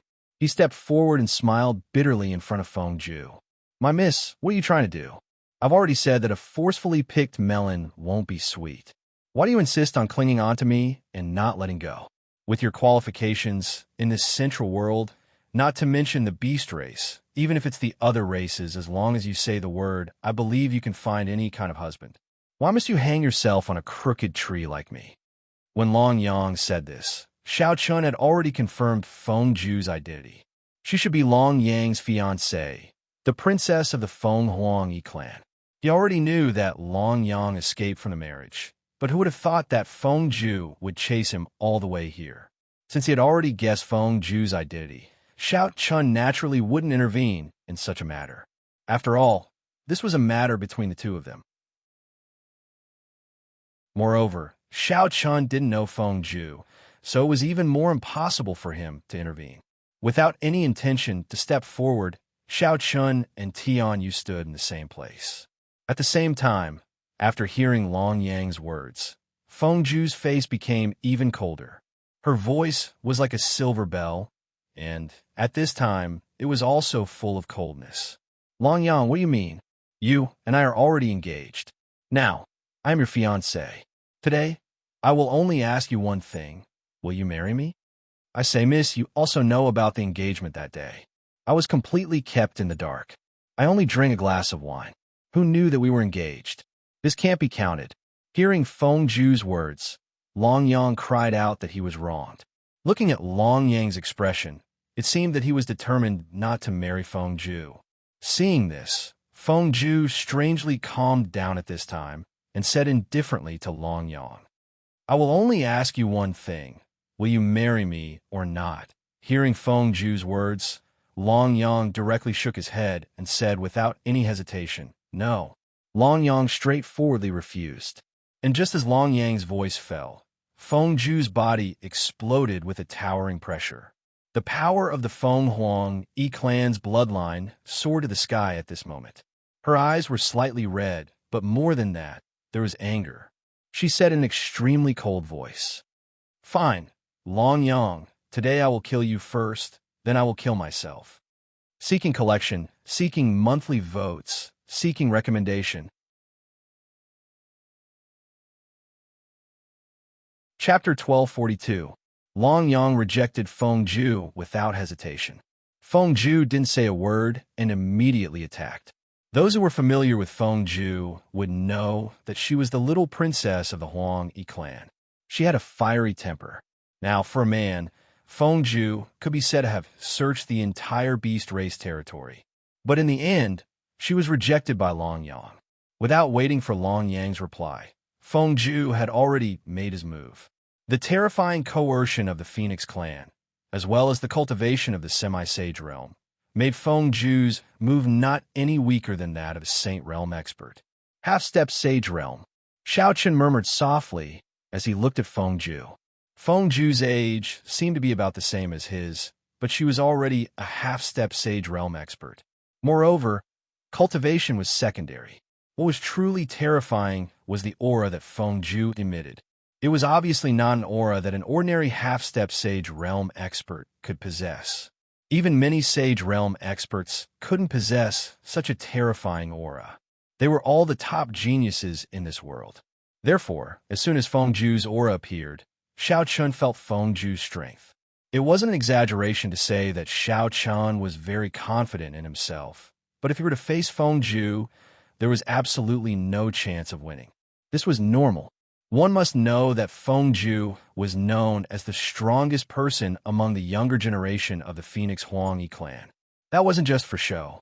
Moreover, Feng Ju was ranked 6th on the Saint rankings. In the Central world, as long as one was ranked on the Saint rankings, no one was simple. They could be said to be geniuses who were favored by the heavenly Tao. If even the heavenly Tao thought highly of them, how could their talent and strength be weak? Not to mention Feng Zhu, who was ranked 6th on the saint rankings. Feng Zhu attacked with hatred. Scorching flames started to burn around his body, as if he wanted to burn the space. Under the scorching flames, the space around Feng Zhu started to distort. Without showing the slightest mercy, Feng Zhu struck out with her palm. The flames instantly condensed into the shape of a phoenix and rushed towards Long Yang. Facing Feng Zhu's attack, Long Yang raised his eyebrows and immediately shouted, "Feng Zhu, are you crazy?" "Yes, I'm crazy. Since you won't marry me, I'll kill you and then commit suicide." After hearing Long Yang's words, Feng Zhu coldly replied. Obviously, Long Yang's rejection had made Feng Zhu extremely angry. She was definitely a crazy woman. However, this wasn't the time to talk because Feng Zhu's attack was already heading toward Long Yang. Facing such a fierce attack, Long Yang didn't choose to dodge because Xiao Chun and Tian Yu were right behind him. If Long Yang chose to dodge, then Xiao Chun and Tian Yu would have to take Feng Zhu's attack head-on. Therefore, Long Yang could only choose to take it head-on. Everyone was extremely puzzled. Long Yang, who was clearly only at the mastery of the Tao Emperor realm, was actually able to remain calm when facing Feng Zhu's attack. Logically speaking, with Long Yang's cultivation, even if he possessed heaven-defying talent, it was impossible for him to surmount so many levels of cultivation to defeat Feng Zhu. At the level of the hallowed rankings, cultivation was actually everything. If there was a difference of an entire level of cultivation, then there was absolutely no chance of victory. Surmounting levels of cultivation didn't exist for a chosen on the hallowed rankings. After all, which chosen on the hallowed rankings was an ordinary figure. It would be truly strange if one could surmount a level of cultivation to do so. A single level of cultivation was already like the difference between heaven and earth between the chosen on the hallowed rankings, let alone Long Yang and Feng Zhu, who were 3 levels apart. It was even more impossible for them to fight. But very soon, Long Yang gave an answer. An aura that wasn't inferior to Feng Zhu's erupted from his body. Shockingly, his cultivation had also reached the half-saint realm. He wasn't at the mastery of the Tao Emperor realm. Long Yang's true cultivation was at the half-saint realm, and he'd been concealing his cultivation all along. Concealing one's cultivation wasn't rare in the Central world. After all, there were all sorts of people in the world, and there would always be people who liked to pretend to be weak. However, to Xiao Chen's surprise, Long Yang's ability to conceal his cultivation was simply flawless. All along the way, Xiao Chen hadn't suspected Long Yang's true cultivation, but no matter how he sensed it, Long Yang was only at the mastery of the Tao Emperor realm. Such concealment techniques could absolutely be considered to be superb, and even Xiao Chen was unable to see through them. Revealing his true cultivation, Long Yang also fiercely punched out. Accompanied by the sound of a dragon's roar, a huge golden dragon directly rushed out from Long Yang's fist and violently collided with Feng Zhu's flame phoenix. When the two collided, it wasn't as intense as expected. Long Yang's punch easily destroyed Feng Zhu's flaming phoenix. At the same time, the golden dragon that hadn't dissipated charged towards Feng Zhu. However, Long Yang took the initiative to withdraw it at the last moment. Feng Zhu was ranked 6th on the hallowed rankings, so his strength was definitely extremely strong. Even so, Feng Zhu was at a disadvantage against Long Yang. Even though it was merely a single move, the difference in strength between the two was obvious. After the brief exchange, Xiao Chun looked at Long Yang with a hint of fighting spirit in his eyes. He thought, so strong, so strong. The combat power that Long Yang displayed made Xiao Chun feel powerless for the first time among his peers. Although the age gap wasn't too big, Long Yang's strength was enough to completely crush him. However, apart from this feeling of powerlessness, Xiao Chen's fighting spirit also rose uncontrollably. He could already guess the identity of Long Yang and Feng Zhu. Both of them possessed such strength at such a young age. Other than the chosen on the hallowed rankings, there was probably no one else in the central world who could do this. So these are the chosen on the hallowed rankings of the central world. Xiaochen couldn't help but sigh inwardly. Back then, when Chunling told him about the chosen on the hallowed rankings, Xiao Chun actually snorted disdainfully. He always thought that since he was the #1 chosen in the Northern Star world, even if he wasn't as strong as the chosen on the hallowed rankings, he definitely wouldn't be too weak. But now, after witnessing the battle between Long Yang and Feng Zhu, even though they only exchanged a single move, Xiao Chun was still incomparably astonished.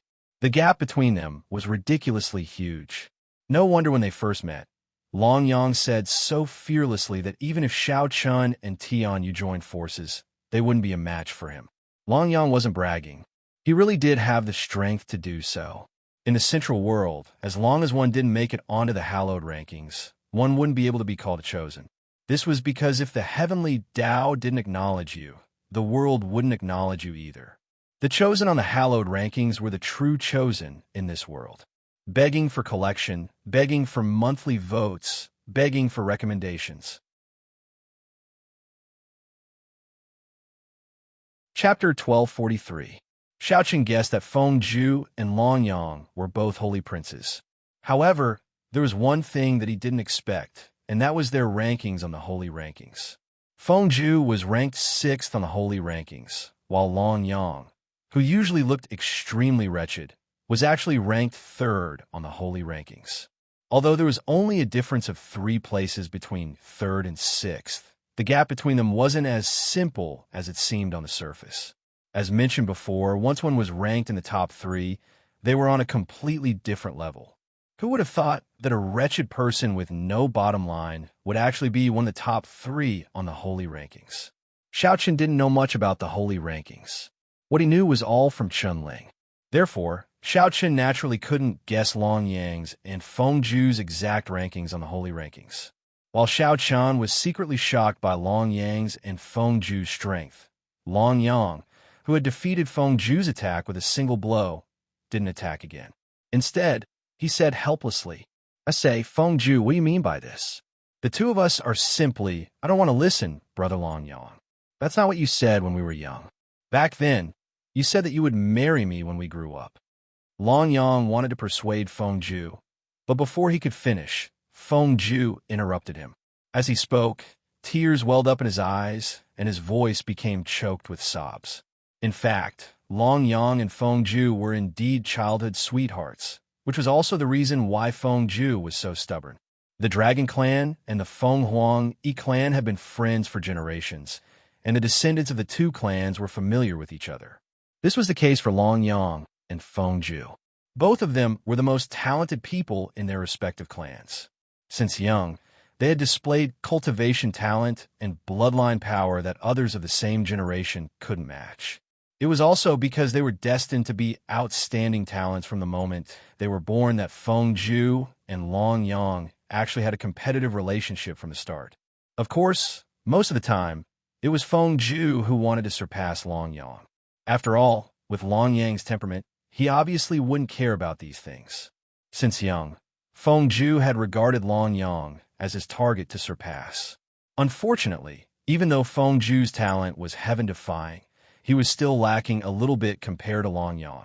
And it was this little bit of difference that made Feng Zhu unable to surpass Long Yang no matter how hard he tried. In the beginning, Feng Zhu would challenge Long Yang every year. But every time, Long Yang would win. Feng Zhu had never been able to defeat Long Yang. It was under such a premise that Feng Zhu developed a different kind of feelings for Long Yang over time. It was normal for a beauty to love a hero, especially for a woman like Feng Zhu, who was born extraordinary and had outstanding talent. The husband she imagined was naturally an indomitable expert. However, among the beasts of the same generation, only Long Yang met Feng Zhu's requirements. In addition, the two of them were innocent when they were young and often spent time together. Moreover, Feng Zhu was a beauty that could topple countries, so Long Yang naturally said some words of love to her. Perhaps these words were just ignorant jokes to Long Yang, but Feng Ju firmly remembered them in her heart. Later, the two of them reached the age to talk about marriage. The experts of the Dragon Clan and the Phoenix Huang Yi clan had a discussion and felt that the two of them were very compatible. So, they held an engagement ceremony for the two of them. It was supposed to be a very smooth thing because Feng Ju wouldn't refuse this marriage at all. But no one thought that Long Yang would actually run away from the marriage, which caused the situation to become like this. Of course, a large part of the reason why the Dragon Clan and the Phoenix Huang Yi clan agreed to let Long Yang and Feng Ju get married was probably because of benefits. Because once the two of them got married, it meant that the relationship between the Dragon Clan and the Phoenix Huang Yi clan would be closer. At that time, the two clans could also be closer together and advance and retreat together. When he was young, Long Yang did say that he would marry Feng Ju when he grew up, but at that time, he was just teasing this little girl. Who would have thought that this little girl would take it seriously? At this time, hearing Feng Ju's words, Long Yang was a little stunned, especially when he saw Feng Ju's tear-stained face. Long Yang's heart softened, and he didn't know what to say. However, it was impossible for Long Yang to agree to marry Feng Ju now.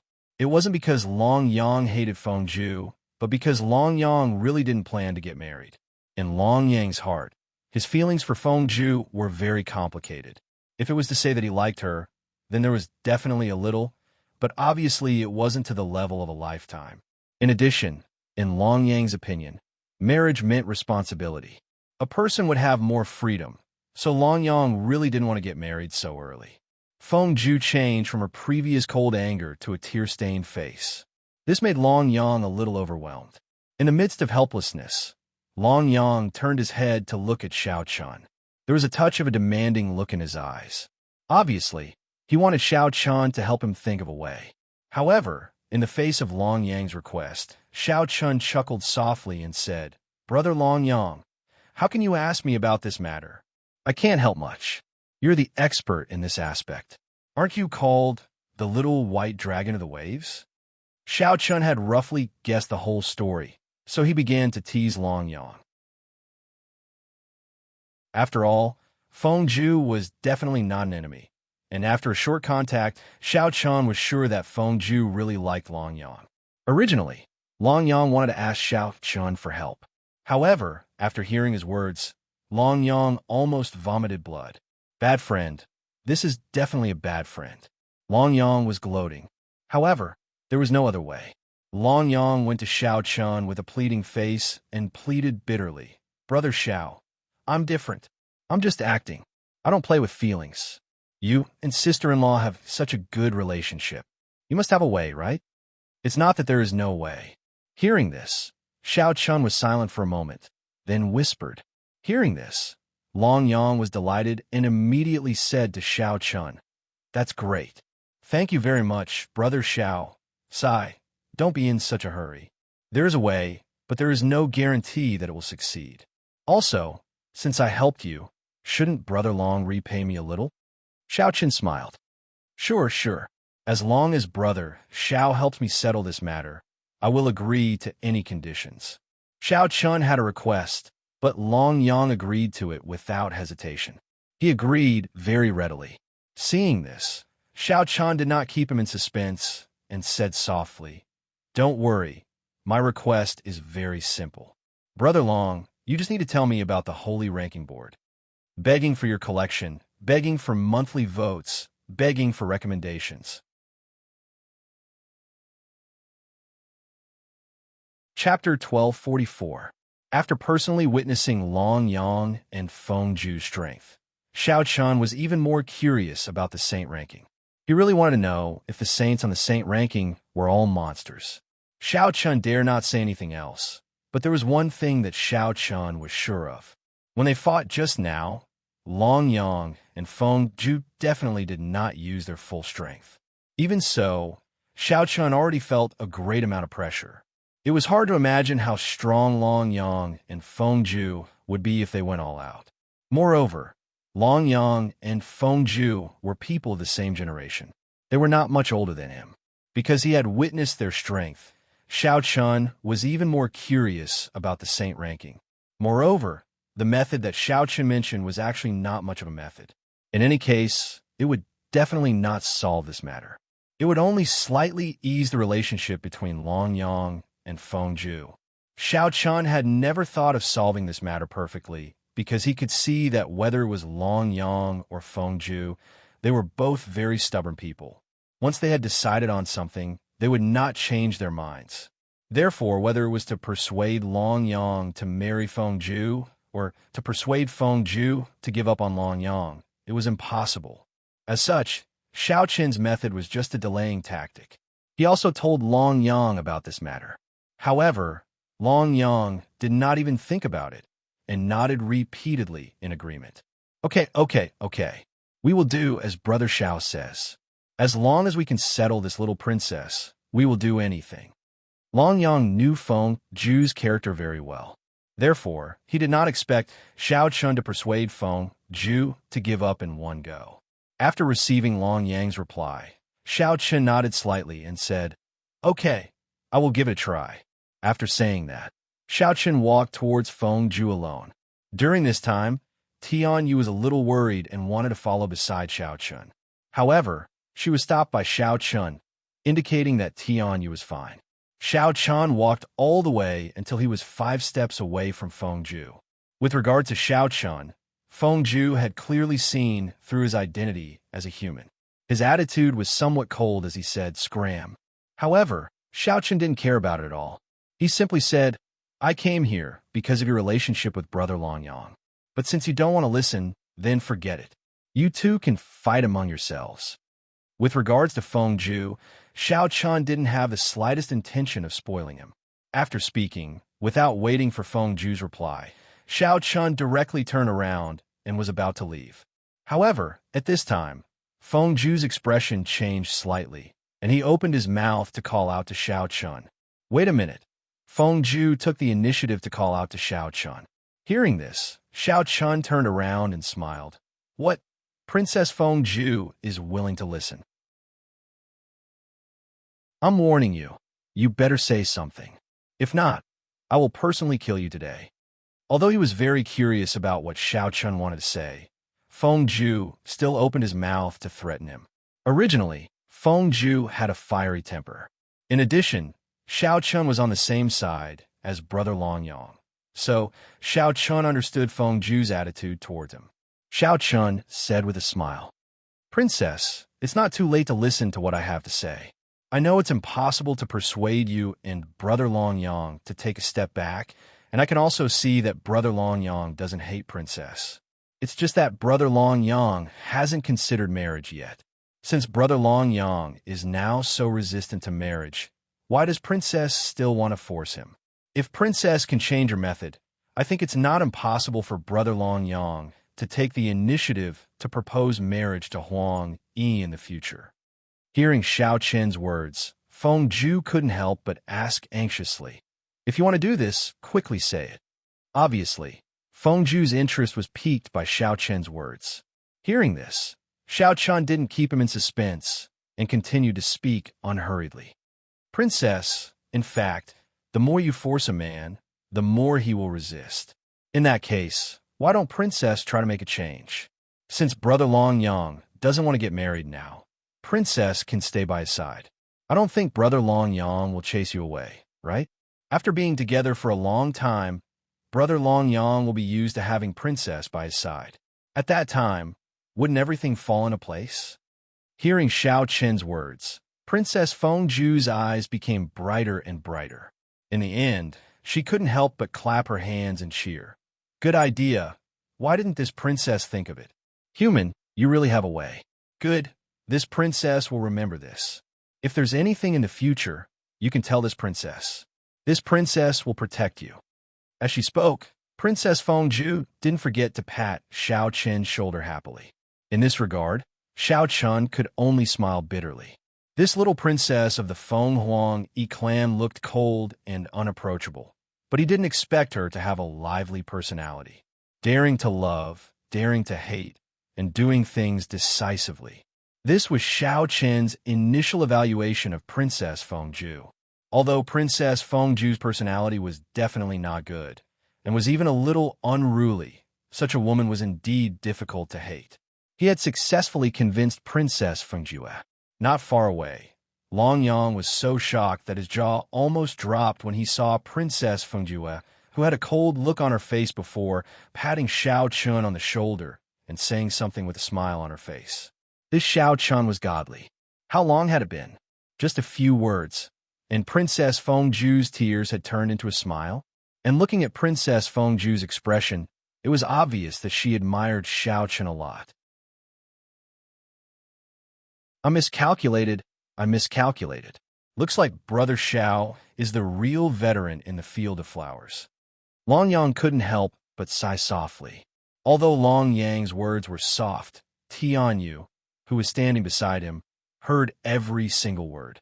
In this regard, Tianyu's face turned cold and asked Long Yang, "Young Master Long Yang, what did you say just now? I didn't hear it clearly. Can you say it again?"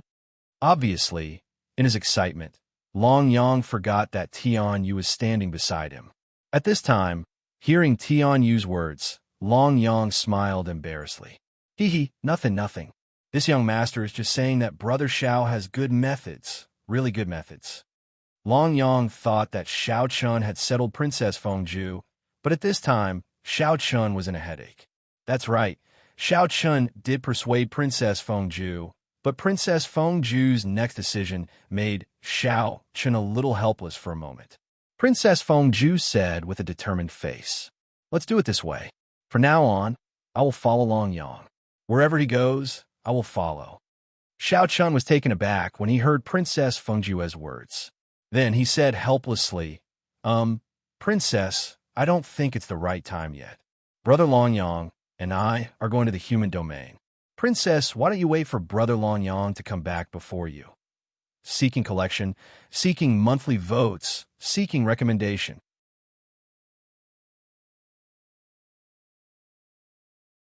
Chapter 1245.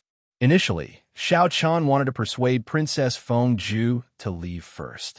Who knew that Princess Fengju would want to follow the three of them to the human territory?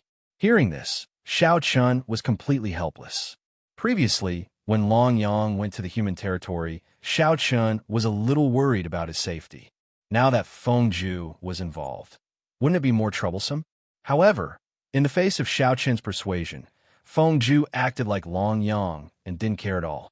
Waving his hand casually, Fengju said nonchalantly, "Don't worry, there is no place in the central world that I can't go." Even his words were exactly the same.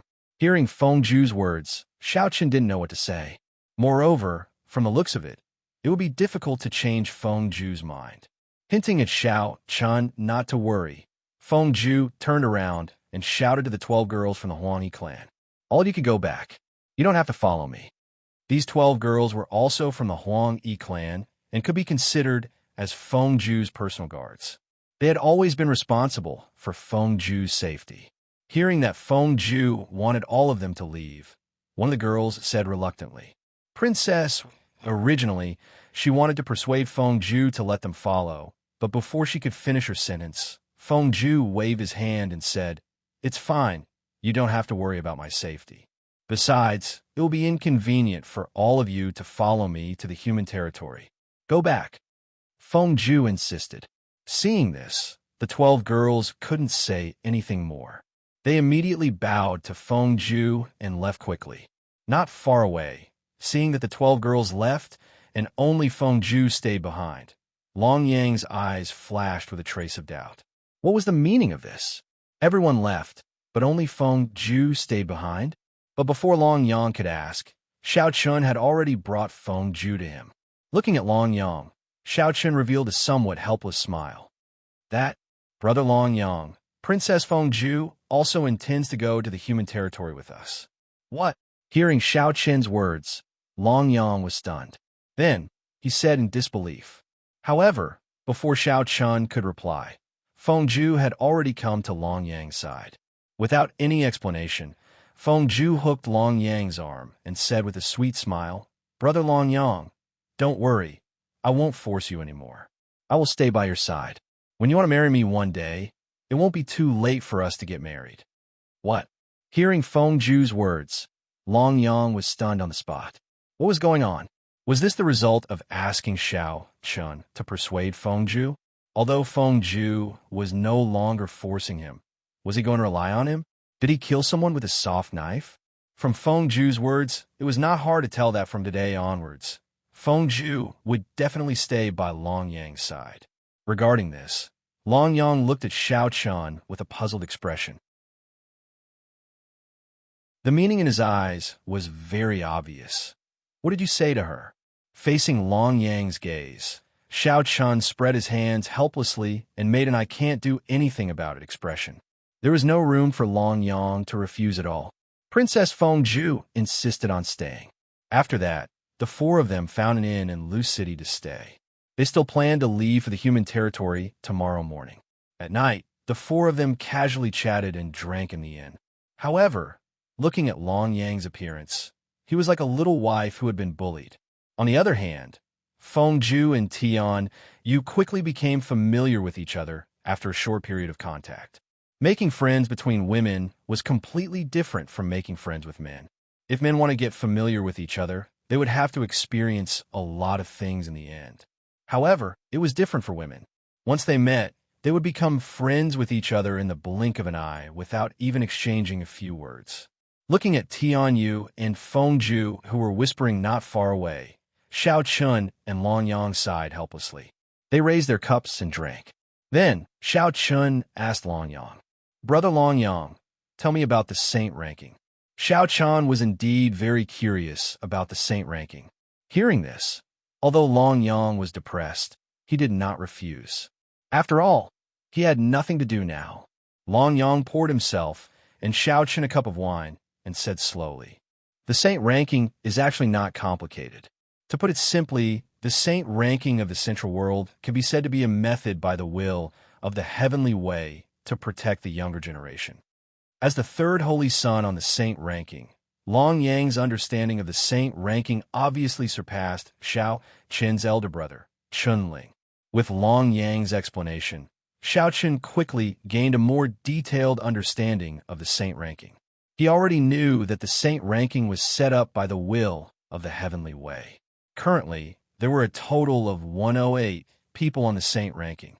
Whenever there was a change in the saint ranking would appear in the sky above the central world. No matter where one was, one could see the saint ranking. There were a total of 108 names on the saint ranking. As long as one was on the saint ranking, it represented an honor. At the same time, it was also a form of protection from the will of the heavenly way. According to Long Yang, unless the holy sons and holy daughters on the saint ranking were killed in battle or by others of the same generation, no one was allowed to kill the holy sons and holy daughters on the saint ranking. This included the great sage. To put it simply, if one was much older than a holy son on the saint ranking and had a higher seniority than a holy son on the saint ranking, one could not attack the holy sons and holy daughters on the saint ranking. Otherwise, one would be punished by the will of the heavenly way. Such a punishment was extremely severe. Previously, the great sage did not believe in heresy and killed a holy son on the saint ranking. That holy son was only ranked 105th on the saint ranking. However, even so, the great sage was still killed by the will of the heavenly way. It could be said that the holy sons on the saint ranking were a group of people protected by the will of the heavenly way. This was also the reason why Long Yang and Feng Zhu did not mind going to the human domain at all. Naturally, Long Yang and Feng Zhu were not afraid of people of the same generation. This was because there were very few people in the same generation who could match the two of them, let alone have the ability to kill them. Unless several holy sons in the top 10 on the saint ranking attacked together, it would be possible to pose a threat to the two of them. Of course, the will of the heavenly way's protection for the holy sons on the saint ranking was only one of the reasons. There were many more things that even Long Yang did not understand. For example, it was said that every generation of holy sons on the saint ranking would eventually go to a mysterious place. In this mysterious place, the holy sons on the saint ranking would die on a large scale. However, Those who were able to come out alive in the end would all become the great sage without exception. There were even rumors that some had broken through the great sage realm and mysteriously disappeared, begging for collection, begging for monthly votes, begging for recommendation.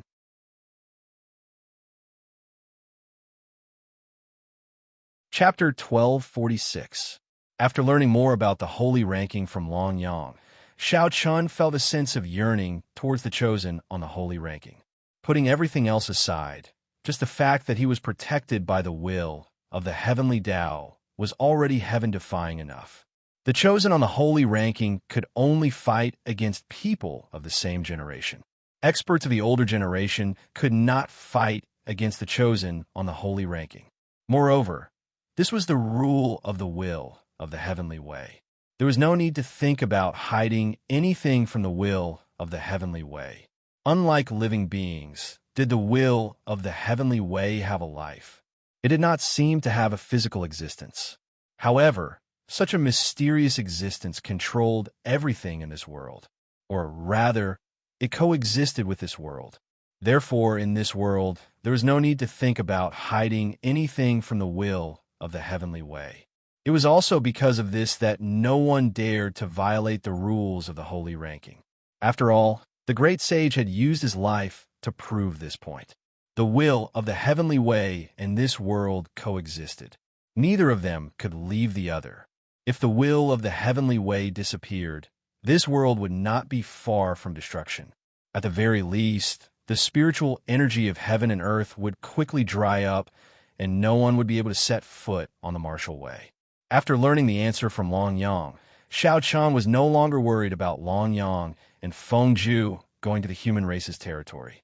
After all, with the rules of the holy ranking, the experts of the older generation of the human race would not dare to make a move. As for the younger generation, no one in the human race was a match for Long Yang. After chatting casually in the inn for a while, the four of them returned to their rooms one after another. Xiao Chun naturally shared a room with Tianyu. Long Yang originally intended to have a room for himself, but Feng Ju refused to comply.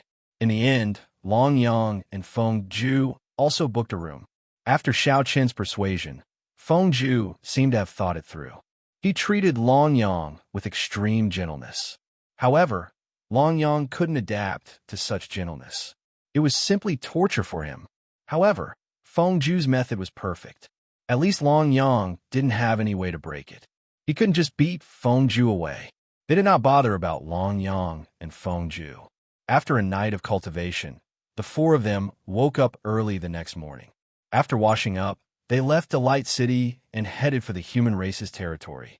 Because Delight City was already at the border of the human territory and there was no teleportation formation that led to the human territory, Xiao Chen's group of four could only rely on flying to travel. However, the four of them were not in a hurry. They would be able to reach the human territory in less than a day. Along the way, they didn't rest much. In the afternoon, Xiao Chen's group of four arrived at a wide river. According to Long Yang, this river was the dividing line between the beast race and the human territory. It was called the Heavenly Chun River. The Heavenly Chun River cut across the entire border between the human and beast races. The human and beast races' territories were also divided by the Heavenly Chun River. The southern bank was the beast ancestors' territory, while the northern bank was the human territory. On the Heavenly Chun River, there were many experts from both races guarding it. They formed many strongholds, and when these strongholds were connected together, they formed a solid line of defense. It could be said that both the human and beast races had set up a heavy defense on both sides of the Heavenly Chun River. The three main races of the beast race and the human race had sent many experts to guard the area. Of course, compared to the human and ghost races' territories, the two sides of the Heavenly Chun River were relatively peaceful. After all, the relationship between the human and beast races was not as tense as the ghost race. The border between the ghost race and the human race had gathered many of the top battle prowess from both races. The defensive force there was at least 5 times that of the Heavenly Chun River. The human race and ghost race could go to war at any time. especially now that the War of the 100 Races was approaching. As a result, the relationship between the two races became even more tense. As for the beast race and the human race, they were mostly on guard. As a result, the Heavenly Chin River was relatively peaceful. They came to a crossing on the Heavenly Chin River. There were many such crossings on the Heavenly Chun River, and they were there for the convenience of travel between the two races. Of course, passing through the crossings was not something that could be agreed upon. This was because regardless of whether one was from the human race to the beast race or vice versa, they had to go through the checks of both races. Only after going through the checks could they successfully enter one of the territories. Xiao Chun and the other three naturally had to go through the checks of the beast race. However, due to the presence of Long Yang and Feng Zhu, the experts of the beast race did not dare to make things difficult for them and directly chose to let them pass. On the entire Heavenly Chin River, almost 80% of the places were set up with forbidden flight formations.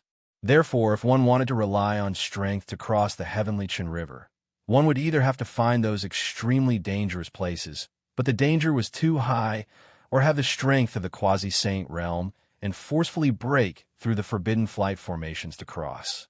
However, these two methods were not the best choice.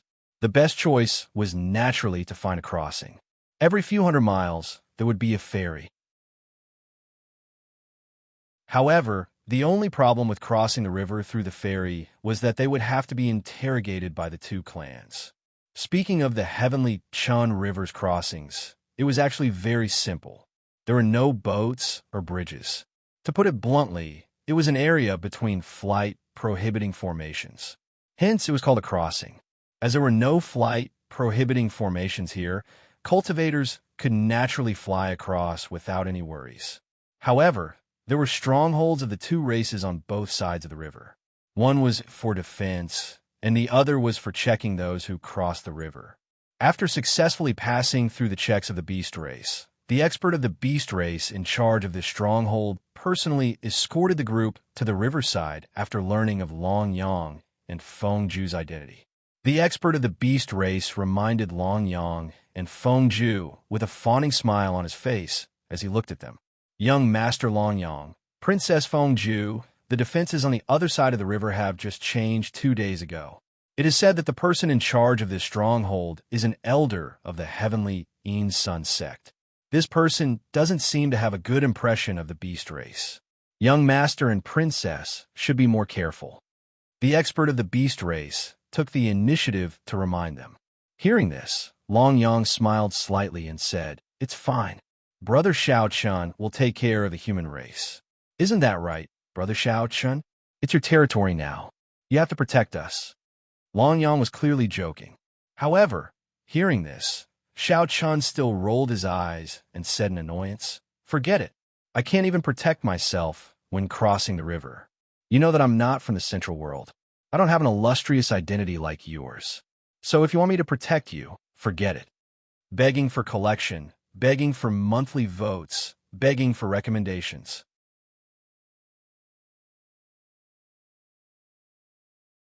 Chapter 1247. Unlike Long Yang and Feng Zhu, Xiao Chun wasn't born and raised in the Central World. He didn't have any roots in the Central World, let alone any backing. Moreover, although the Sacred Palace was undoubtedly one of the strongest forces in the North Star world, a quasi-saint sect like the Sacred Palace didn't have any right to speak in the Central World. It was the Supreme Saint sects that truly dominated the Central World. Therefore, Xiao Chun could be said to be an ordinary person with no background in the Central World. However, Long Yang didn't seem to mind Xiao Chun's words at all. He smiled and said, "Brother Xiao Chun, don't belittle yourself. With your talent, you'll soon be able to gain a foothold in the Central World." Ha! Long Yang didn't really need Xiao Chun to do anything. After all, he knew that Xiao Chun hadn't really adapted to the Central World yet. Moreover, this was Xiao Chun's first time in the human territory. The four of them rose into the air and flew across the Heavenly Chin River along the ferry route. Soon, the four of them arrived on the other side of the Heavenly Chin River, where the human territory was. There was also a stronghold here, but it belonged to the human race. However, The four of them were surrounded by several human race experts as soon as they landed. The leading saint expert looked at the four of them and said, after sizing them up, "A human race, a heavenly race, and two beast race experts? What do you want to do in the human territory?" Xiao Chun and the other three didn't try to hide their identities, so the saint expert could see through them. Long Yang took the initiative to answer the question. "Can't we come to the human territory for a stroll?" Long Yang slowly extended his right hand as he spoke, and an ethereal token floated above his palm. The token didn't have a physical body, but one could see a heavenly lightning pattern on it and the number 3 on the back. The saint was stunned when he saw the token. Then he asked in a deep voice, "You are Long Yang?" He had recognized Long Yang's identity with just a token. The token that Long Yang had displayed earlier was actually a token unique to the chosen on the saint rankings. The 108 holy sons and holy daughters on the holy rankings all had such a token. Once one stepped onto the holy rankings, the heavenly way would bestow a token. As long as one's will moved, the token would appear out of thin air. Furthermore, the holy rankings token could not be duplicated, nor could it be manufactured, because the token did not have a physical body. There is no need to doubt the authenticity of the token of a chosen on the saint rankings because it couldn't be fake. Long Yang nodded faintly in response to the saint's question. Yes. Long Yang took out his token, and Feng Zhu did the same. Feng Zhu took out her token, which was exactly the same as Long Yang's. However, Feng Zhu's token had the number 6, which meant that she was ranked 6th on the saint ranking. 2 chosen on the holy rankings, and both of them were ranked in the top 10. After seeing Long Yang and Feng Zhu's tokens, the saint didn't say anything else. Clearly, he planned to let them pass. Due to the existence of the heavenly way and the uniqueness of the holy rankings, there was an unwritten rule among the 100 clans of the central world that the entry of chosen on the holy rankings could not be stopped. Naturally, the human race also abided by this rule. When he saw the saint immediately choose to let them pass, he shifted his attention to Xiao Chun and Tianyu. At this moment, Xiao Chun coveted the chosen on the holy rankings even more. It really wasn't bad to have such an identity. Not only could he obtain the protection of the heavenly way, but he could also come and go as he pleased in the central world. Moreover, he didn't have to worry about his identity being exposed at all. However, it was still slightly difficult for Xiao Chun to ascend the hallowed rankings with his current strength. According to Long Yang, even the person at the bottom of the 108 people on the hallowed rankings possessed a cultivation at the perfection of the Tao Emperor realm, and their combat strength was extraordinary as well. If Xiao Chun wanted to ascend the holy rankings, his cultivation would have to break through to the perfection of the Tao Emperor stage at the very least. After all, it was basically impossible to surmount a realm of cultivation to defeat an enemy. The matter of the holy rankings wasn't urgent for now. At this moment, Xiao Chen's expression didn't change much when he faced the saint's gaze. The two of us are disciples of the sacred palace. We were besieged by the Ghost Emperor's sect, so Xiao Chun gave a simple explanation of what happened. However, the saint was stunned when he heard his name, and then he interrupted Xiao Chun with an excited expression. "You're Xiao Chun, the number 1 holy son of the sacred palace? Senior, you know me?" Xiao Chun was puzzled when he heard this and saw the excited expression on the saint's face. He definitely didn't know this saint. Of course, Xiao Chun hadn't expected the saint to be so excited when he heard his name. It was as if the saint had been searching for him for a long time. Actually, Xiao Chun's guess wasn't wrong. This saint was a deacon of the Heavenly Yang sect, and the Heavenly Yang sect had indeed been searching for Xiao Chun for a long time. Even their outpost had received an order from the Heavenly Yang sect to search for Xiao Chun's whereabouts with all their strength. Moreover, the most puzzling thing was that this order had actually been issued by Yin Yangzi himself. How could someone who could make the great sage Yin Yangzi give the order to search for be simple? So this saint had instantly become excited when he heard Xiao Chen's name. He'd been searching for Xiao Chen's whereabouts all this time, but unfortunately, he'd been unable to find anything. Yet now, Xiao Chun had actually taken the initiative to appear before him. So how could he not be excited? Seeing that Xiao Chun had acknowledged his identity, the saint's attitude immediately underwent a 180-degree change, and he became very polite. Little friend Xiao Chun, you may not know this, but the Sacred Palace has already become a subsidiary sect of the Heavenly Yang sect, so we've also received orders to search for your whereabouts. The saint didn't know why Yin Yangzi was trying so hard to search for Xiao Chen's whereabouts. After all, his status was still too low. However, the quasi-saint supreme sovereign in charge of the outpost definitely knew something. Therefore, the saint invited Xiao Chun and the others into the outpost, and then ordered someone to report this to the quasi-saint supreme sovereign. This stronghold was a small city. The city walls weren't high, and there weren't many houses. There was a courtyard in the center, and this was the residence of the quasi-sage great sovereign who was in charge of the stronghold. After being invited into the courtyard's front hall, Xiao Chun and the others took their seats. However, Xiao Chun still felt a little strange. What was the Heavenly Yang sect doing? Especially that saint. Was there a need to be so polite to him? Xiao Chun naturally couldn't imagine that he was now a famous person in the Heavenly Yang sect. After all, there weren't many people who could make Yin Yangzi pay so much attention to him. Unfortunately, he'd only heard of his name and never seen him in person. Begging for your collection, begging for monthly votes, begging for recommendations.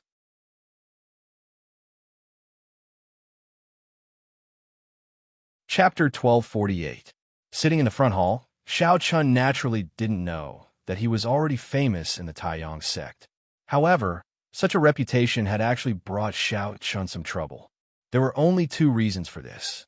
First, Yin Yangzi valued Xiao Chun greatly. Just think about it. Yin Yangzi was the great sage.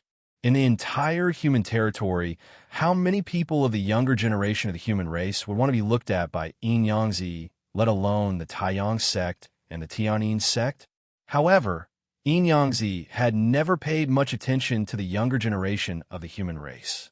This time, however, the importance Yin Yangzi showed to Xiao Chun shocked everyone. However, in addition to the shock, it was inevitable that jealousy would spread wildly. Many people wanted to see who exactly Xiao Chun was and whether he had 3 heads and 6 arms to make Yin Yangzi value him so highly. This was the first reason. The second reason was because of Chun Ling, Long Qing, Chun Yu, and the other chosen of the Sacred Palace, as well as Qin Shu, Gu Ling Yao, and Fairy of 100 Flowers.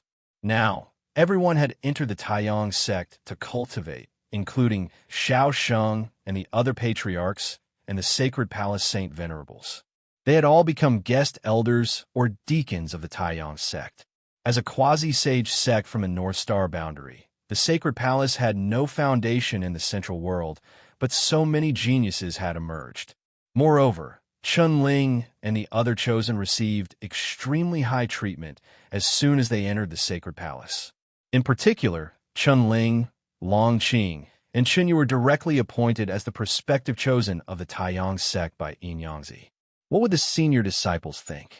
It would be difficult not to be jealous, right?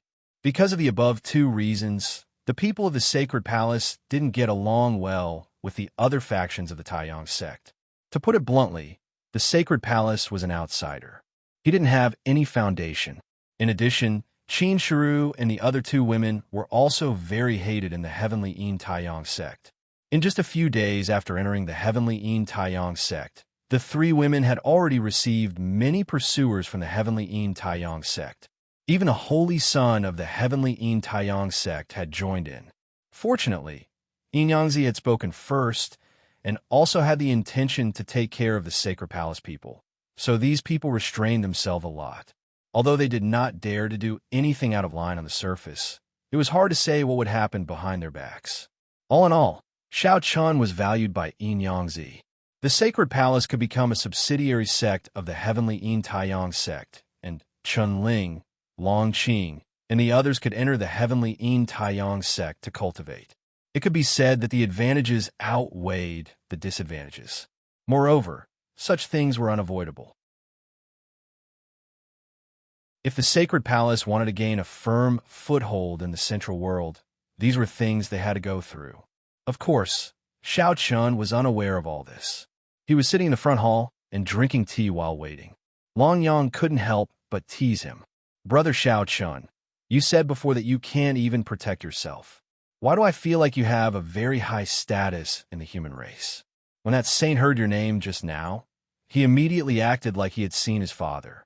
"Haha, if you say you won't take care of us, then you're not a good brother," Long Yang teased. In fact, Xiao Chun was also very puzzled about this matter and had no idea what was going on. Therefore, when he heard Long Yang's words, Xiao Chun rolled his eyes at him and couldn't be bothered to talk nonsense with him. He directly rolled his eyes at Long Yang. To be honest, when Xiao Chun and Long Yang were together, there was no respect and there was no flattery. Even though Xiao Chun already knew that Long Yang was a holy son on the saint rankings, Xiao Chun's attitude towards him still didn't change. Perhaps Xiao Chun's personality had always been like this. He didn't have the habit of following behind others and flattering them. If others saw Xiao Chun's attitude towards Long Yang, many of them would probably be speechless. After all, Long Yang was the third holy son on the saint rankings and ranked in the top 3. In the entire Central World's younger generation, there were probably less than 5 people besides Xiao Chun who dared to speak to Long Yang without restraint. Of course, Xiao Chun still didn't know that Long Yang was the third holy son on the saint rankings because Long Yang hadn't mentioned it. However, even if he knew, Xiao Chun probably wouldn't think too much about it. So what if he was third? Xiao Chun wouldn't be envious or flatter Long Yang because he firmly believed that he would definitely catch up to Long Yang. Perhaps it was because Xiao Chun's attitude towards him was different that Long Yang felt a sense of sincerity. Therefore, Long Yang felt very comfortable when interacting with Xiao Chun. At this time, the two of them didn't know that their relationship was becoming more and more harmonious under this kind of subtle influence. Princess Fengju had also slowly integrated into the 4 of them in just 1 or 2 days and enjoyed this kind of relationship very much. The 4 of them were very relaxed and sincere together. No one needed to flatter the other, and they could say whatever they wanted to say. It was indeed very relaxing. They chatted casually in the front hall. About 10 minutes later, an old man appeared in the hall. Needless to say, this old man was naturally the person in charge of this stronghold, an elder from the heavenly Yin Taiyang sect, and a quasi-saint supreme sovereign. Xiao Chun didn't know the old man's name, so he didn't know how to address him. He could only cup his hands and salute. "Junior, Xiao Chun greets Senior." Hearing Xiao Chun's words, the old man smiled very kindly and said, "Haha, this old man is called Hua Feng. You are Xiao Chun, the first chosen of the sacred palace?" The old man's name was Hua Feng, and he was an elder of the heavenly Yin Taiyang sect. Coincidentally, Hua Feng was present at the sacred palace's talent test, so he could be said to have personally witnessed how many abnormal monsters were hidden in the sacred palace. It had been almost a month since the talent assessment. However, Hua Feng's memory was still fresh in his mind, especially towards Chun Ling, Long Qing, and Chun Yu. It was also because of this shock that Hua Feng was also very curious about Xiao Chun. Therefore, after receiving the news, he personally showed up to meet him. Otherwise, with Hua Feng's status, even if he had news of Xiao Chun, there was no need for him to show up in person. He only needed his subordinates to send Xiao Chun back to the heavenly Yin Taiyang sect. As he spoke, Hua Feng sized up Xiao Chun with great interest. His first impression was very good. Although Xiao Chun's cultivation was only at the perfection of the Tao Emperor realm, his temperament wasn't inferior to the heavenly Yin Taiyang sects chosen at all. Hua Feng nodded slightly to show his satisfaction, and then he turned to look at Long Yang and Fengju with a smile on his face. "Long Yang, Fengju, the 2 great chosen of the beast race. Why are you interested in coming to my human race?" "Haha, Senior Hua Feng, we came with Brother Xiao Chun. Senior, you won't turn us away, right?" Long Yang chuckled when he heard Hua Feng's words. "Begging for your collection, begging for monthly votes, begging for recommendation."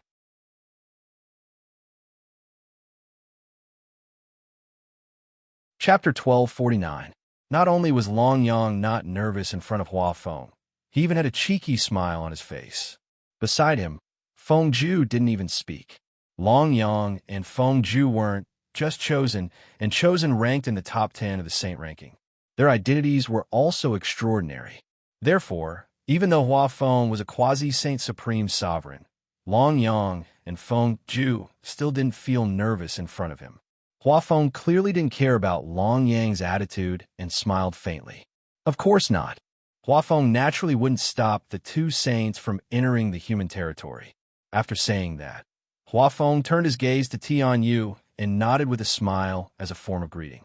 Everyone then took their seats with Hua Feng sitting in the main seat. After some conversation, Xiao Chun learned about the current situation of the sacred palace from Hua Feng. At the same time, he also learned that Chun Ling, Long Qing, and Qin Shu were all cultivating in the heavenly Yin Taiyang sect. Xiao Chun secretly breathed a sigh of relief. It was good that everyone in the sacred palace was safe and sound. As for the rest, he wasn't in a hurry. During the conversation, Hua Feng couldn't help but secretly praise Xiao Chun's temperament. In the end, Hua Feng asked Xiao Chun when he planned to go to the sacred palace. In this regard, Xiao Chun naturally didn't want to waste any time and said that he was prepared to leave today. Hua Feng had no intention of stopping Xiao Chun. He immediately gave Xiao Chun a token of the heavenly Yin Taiyang sect. With this token, Xiao Chun could save a lot of trouble in the human territory. Moreover, he could occasionally use the various teleportation arrays in the human territory unconditionally. This made traveling much more convenient. Xiao Chun accepted the token and cupped his hands to express his gratitude. Then, without further delay, the four of them left the stronghold and headed for the hinterland of the human territory. With the tokens of the sky, Yin and Sun sect, no one dared to provoke them. However, because Long Yang and Feng Ju were beasts, there were still some ignorant people who came to cause trouble in every city. After all, the appearance of the beast race in the human territory was the same as the appearance of the human race in the beast race's territory. However, Long Yang and Feng Ju didn't care about this at all. Even when facing some saints and quasi-saints, the two of them were indifferent. It made sense. With their identities as chosen on the hallowed rankings, the older generation cultivators wouldn't dare do anything to them. The journey was relatively peaceful, and Xiao Chen's group arrived at the sacred palace 7 days later. The holy palace wasn't too far away from the heavenly Yin-Yang sect. It was a good place to establish a sect. Compared to before, the sacred palace hadn't changed much. The main peak in the center was still guarded by 10 saint peaks. A total of 11 peaks formed the entire layout of the sacred palace. Of course, the 10 great sacred halls were also preserved.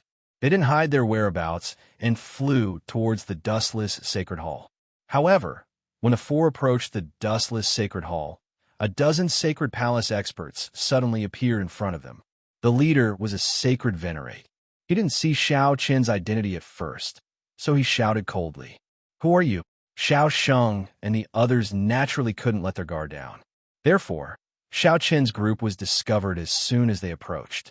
Faced with this Saint Lord's question, Xiao Chun leaped into the air and came before this Saint Lord.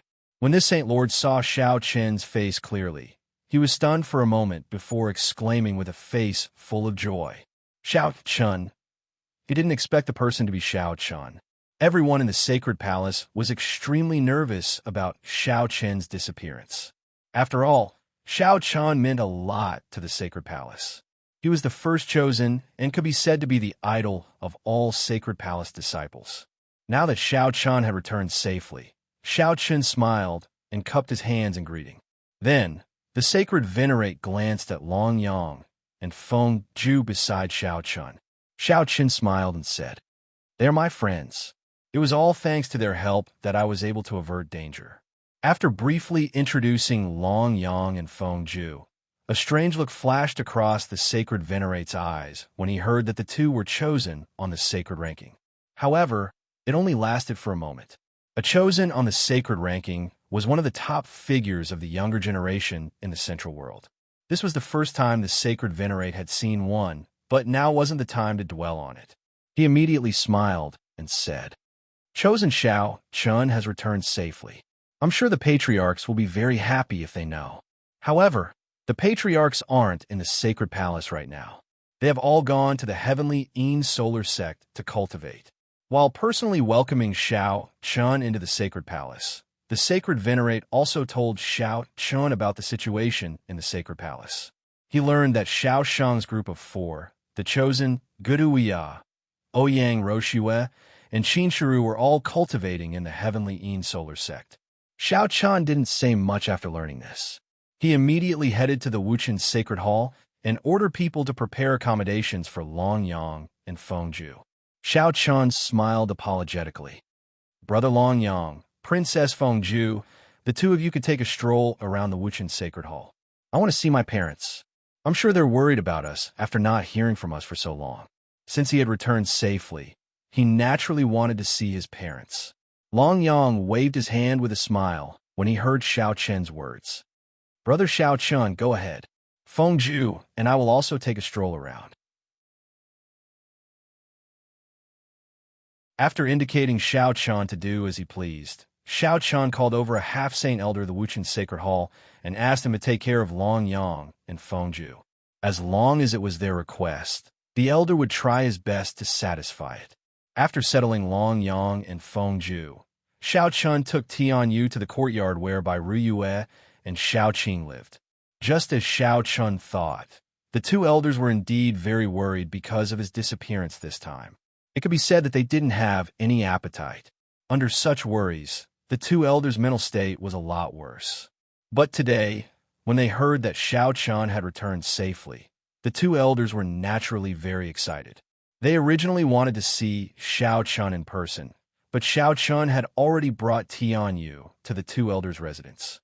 Seeing that Xiao Chun appeared in front of him safe and sound, Xiao Qing only secretly breathed a sigh of relief, but he did not show it on his face. However, Bai Ruyue was different. As a woman, the first time she saw Xiao Chun, Bai Ruyue's eyes were already red. She hugged Xiao Chun and said excitedly, "Thank you for your help. Chin'er, it's good that you're fine. Do you know that Mother was worried to death about you?"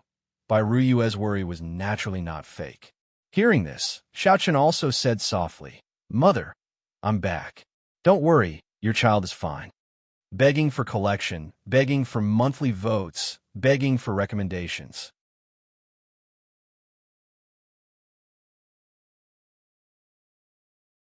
Chapter 1250.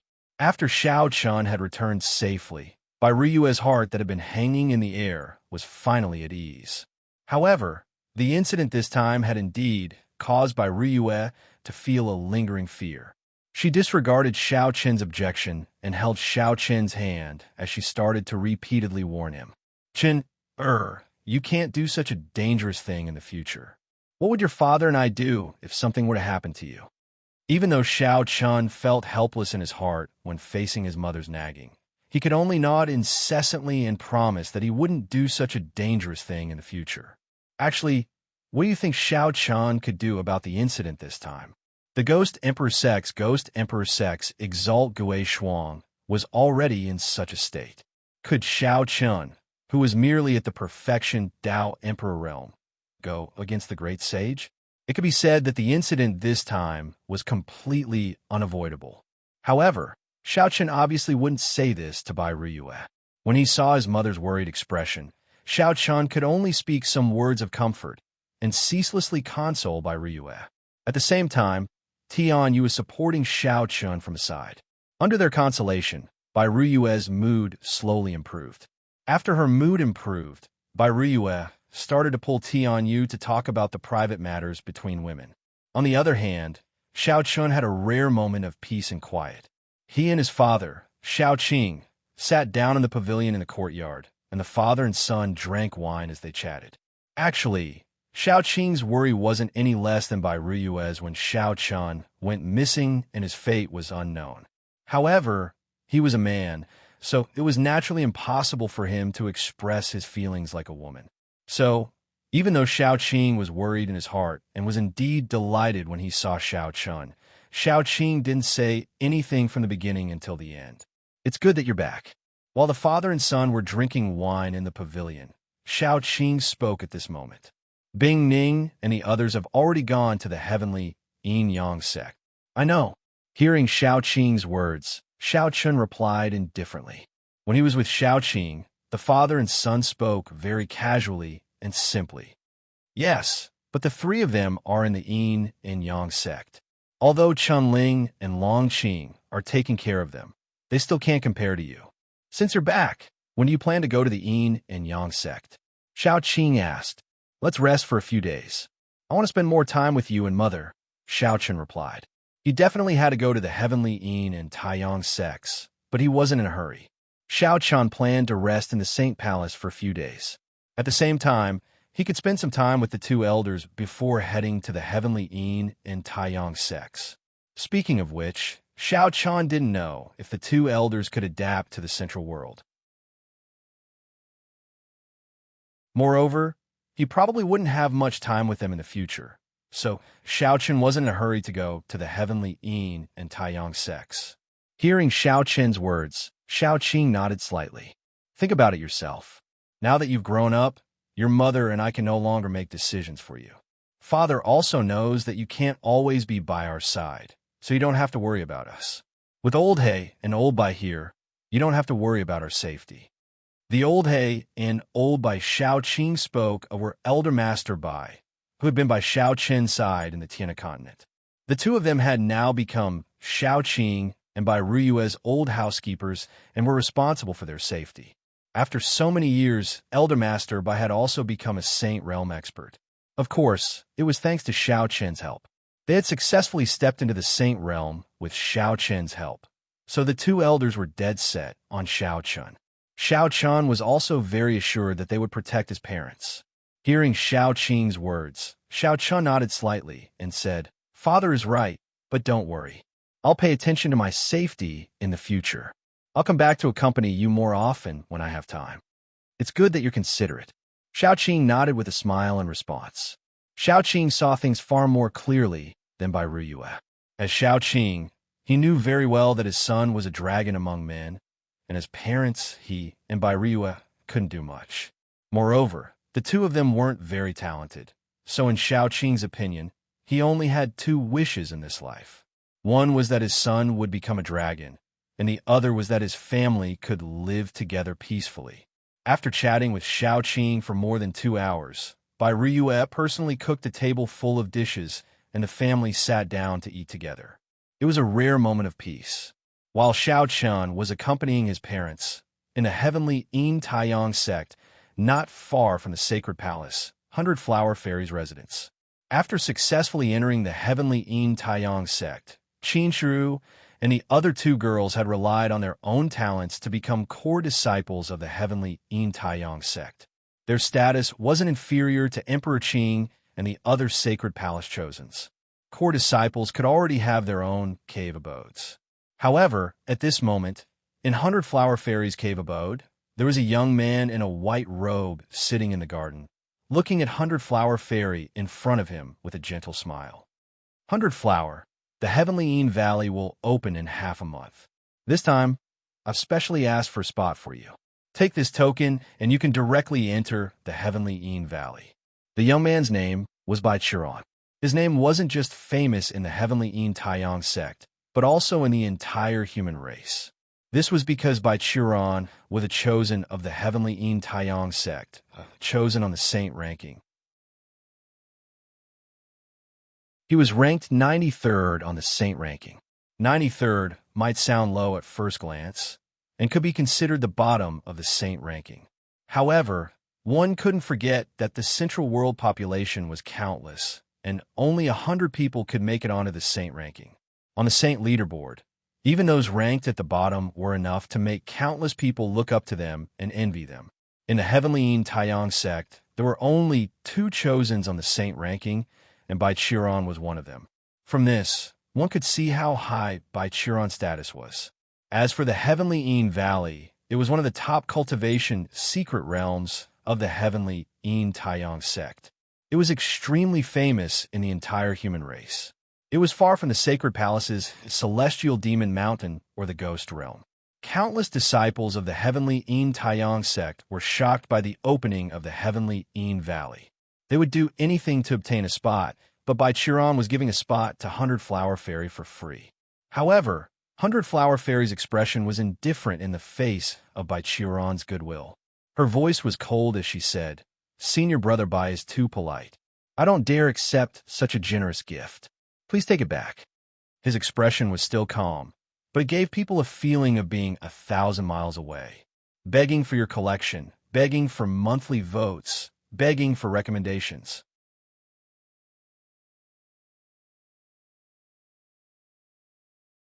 Chapter 12:51. Bai Qiran had given such a precious spot to Heavenly Yin Valley to Bai Hua Fairy, just like that. Bai Hua Fairy naturally knew what Bai Qiran was thinking, because it wasn't the first time Bai Qiran had expressed his love for Bai Hua Fairy. However, Bai Hua Fairy didn't accept Bai Qiran's love at all, and had already rejected him outright. She told Bai Qiran that she already had a husband. Pursuing a woman who already had a husband wasn't something to be proud of, but Bai Qiran didn't give up, in his opinion. So what if Bai Hua Fairy was already married? Moreover, Bai Hua Fairy's appearance stunned Bai Qiran at first glance. Of course, Bai Qiran wasn't just infatuated with Bai Hua Fairy. He also coveted Qin Shuru and Gu Lingyao. The three women were all devastatingly beautiful, but in comparison, Bai Qiran preferred Bai Hua Fairy. She was soft and gentle like water. Therefore, he wanted to pursue Bai Hua Fairy. He planned to pursue Qin Shuru and Gu Lingyao after he won her over.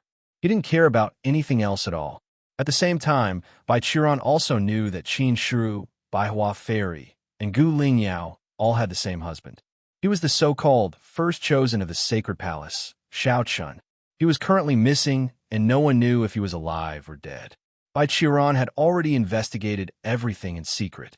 When she heard 100 Flower Fairy's indifferent yet unapproachable answer, she continued to smile and said, "Junior sister, this is a spot that I asked for with great difficulty. If you don't accept it, won't it be embarrassing for me?" One had to admit that Bai Qiran's smile was very contagious and gave off an extremely warm feeling. Unfortunately, the falling flower had feelings for the heartless brook. Bai Hua Fairy snorted disdainfully at Bai Qiran's pursuit. Ever since she followed Shao Chun, Bai Hua Fairy no longer cared about any man. Therefore, Bai Hua Fairy smiled indifferently. "Thank you, senior brother, but I really can't accept it. If there's nothing else, senior brother, please leave.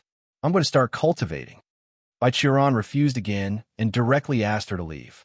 Hearing Flower Fairy's words, Bai Qiran could no longer keep a straight face. A trace of coldness flashed through her eyes.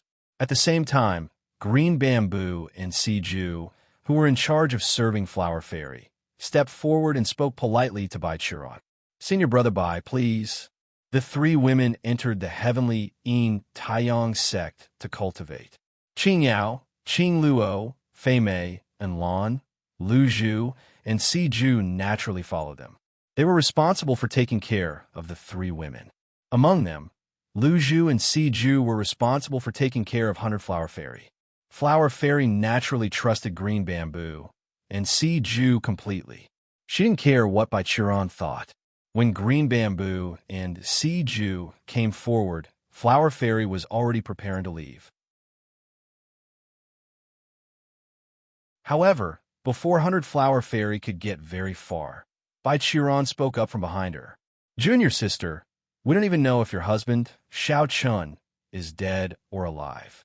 Do you plan on continuing like this? And I, Bai Qiran, am a saint on the saint rankings, one of the two saints of the heavenly Yin Taiyang sect. How am I inferior to Shao Chun? How am I not good enough for you?" He had been pursuing Flower Fairy for some time now, but Bai Qiran had been rejected time and time again. This was the complete opposite of the past, when Bai Qiran only needed to beckon with her finger and those women would throw themselves at her. Bai Qiran didn't like this feeling at all. At this moment, Bai Qiran finally couldn't suppress the anger in her heart and asked coldly. Hearing Bai Qiran's words, 100 Flower Fairy didn't turn around. Instead, she said indifferently, "If my husband is dead, then 100 Flower Fairy won't continue living. I'm willing to die with my husband. You don't need to worry about this, senior brother. Moreover, 100-Flower Fairy believes that my husband will definitely be able to avert danger. Xiao Qin's disappearance and unknown fate made many people think that Xiao Chun was dead for sure. An outsider from the North Star realm, who wasn't familiar with the Central World and didn't have any background, wanted to live in a foreign territory of the Central World. It was almost impossible. However, 100-Flower Fairy and the other two women believe in Xiao Chun because along the way, Xiao Chun had resolved countless dangers and created countless miracles. Since he had created so many miracles, the three women believed that Xiao Chun could create another miracle this time. Hearing 100-Flower Fairy's words, which were full of confidence and love, Bai Qiran's anger burned even hotter. At this moment, Bai Qiran's eyes were filled with killing intent. Even if he isn't, I'll kill him myself. At this moment, Bai Qiran no longer hid his true intentions. Instead, he directly revealed his murderous intent toward Xiao Chun. In Bai Qiran's view, the reason why 100-Flower Fairy had rejected him time and time again and had never been nice to him was all because of Xiao Chun. As long as he killed Xiao Chun, he could have 100-Flower Fairy, Qin Shiru, and Gu Lingyao for himself. Come to think of it, Xiao Chun was just an outsider, yet he was able to have 3 beautiful wives. This made Bai Qiran extremely envious and jealous at the same time. In his view, an ant like Xiao Chun didn't deserve to have peerless fairies like 100-Flower Fairy and the other 2 women. Bai Qiran didn't hold back at all. Hearing this, 100-Flower Fairy stopped and turned around. But at this time, 100-Flower Fairy's face was full of coldness. She stared at Bai Qiran. Although she had rejected Bai Qiran before, because of his status, 100-Flower Fairy was still polite. But now Bai Qiran said that he wanted to kill Xiao Chun. How could 100-Flower Fairy not be angry? She stared coldly at Bai Qiran, but soon 100-Flower Fairy smiled coldly and said, "You can't kill him. If my husband comes back, the one who dies will be you." Then, without waiting for Bai Qiran's reply, 100-Flower Fairy turned and left. Bai Qiran was strong, but so what? In 100-Flower Fairy's heart, Xiao Chun was the strongest person. In this world, no one could stand shoulder to shoulder with Xiao Chun. This was 100-Flower Fairy's confidence in Xiao Chun, and also her love for Xiao Chun. She believed that Xiao Chun could defeat any strong enemy. Her words were full of contempt, and her eyes were full of mockery. Looking at 100-Flower Fairy's departing figure, Bai Qiran recalled what she had said before. Bai Qiran felt that his self-esteem had been trampled. A woman dared to look down on him, and it was for another man. Bai Qiran said fiercely, "Xiao Chun, if you really survive, I will kill you. Also, 100-Flower Fairy, since you don't know what's good for you, don't blame me for it." Begging for collection, begging for monthly votes, begging for recommendations.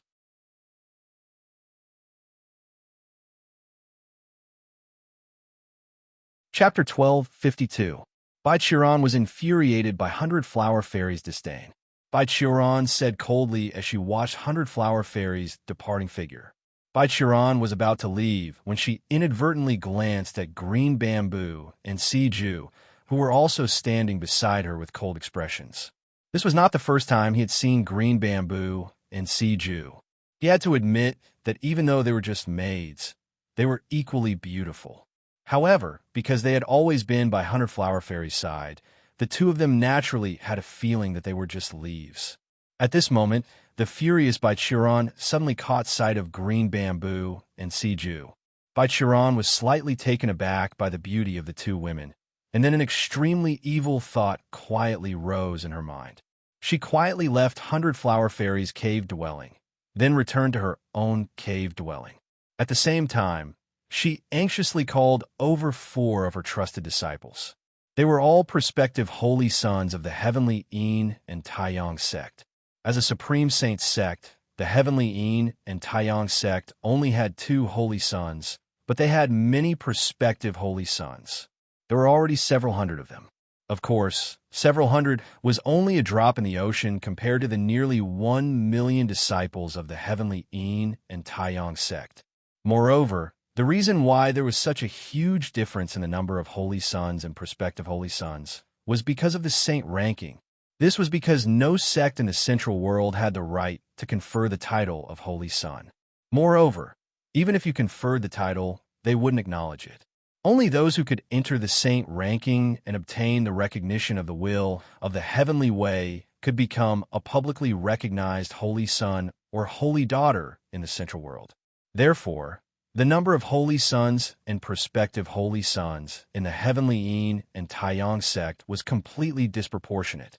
When the 4 candidates arrived at Bai Qiuran's residence, they were all extremely respectful to her. Bai Qiuran, who was seated on the main seat, had a fiery look on her face as she said, "Don't worry. Tonight, the 4 of you will secretly go to Bai Hua Fairy's cave and capture her 2 maids for me. This is the token for Bai Hua Fairy's cave. With this token, you'll be able to enter without any problems. After each immortal's cave was distributed to the disciples, there would naturally be defensive measures. However, as long as they held the token, these talisman arrays that were responsible for protecting the immortal's cave would no longer have any effect. Normally, each abode would have 2 tokens. One would be kept by the owner of the abode, while the other would be kept by the Chor Hall of the Yin and Yang sect. With Bai Qiuran's status, it was naturally not difficult for her to obtain the token of Flower Fairy's abode from the Chor Hall. They didn't know why Bai Qiuran wanted to capture Si Ju and Lu Zhu, but the 4 candidates didn't hesitate and immediately agreed. They were only capturing 2 women, and they weren't disciples of the Heavenly Yin or Taiyang sect. This wasn't a big deal to them. Bai Qiuran smiled coldly as she watched the 4 people leave with the tokens. "Fairy of 100 flowers, I can't touch you, but I can touch your maids. I don't believe that the ancestor will punish me for Wei Wei and her 2 maids." Due to Yin Yangzi's secret protection, Bai Qiuran didn't dare to do anything to 100 Flower Fairy openly. However, Si Ju and Lu Zhu were different. They didn't have much status in the Yin and Yang sects. In her fury today, Bai Qiuran inadvertently glanced at them and had a wicked thought. She wanted to rape Si Ju and Lu Zhu. Isn't Fairy of 100 Flowers cold and arrogant? Isn't your husband, Xiao Chun, the only one in your heart?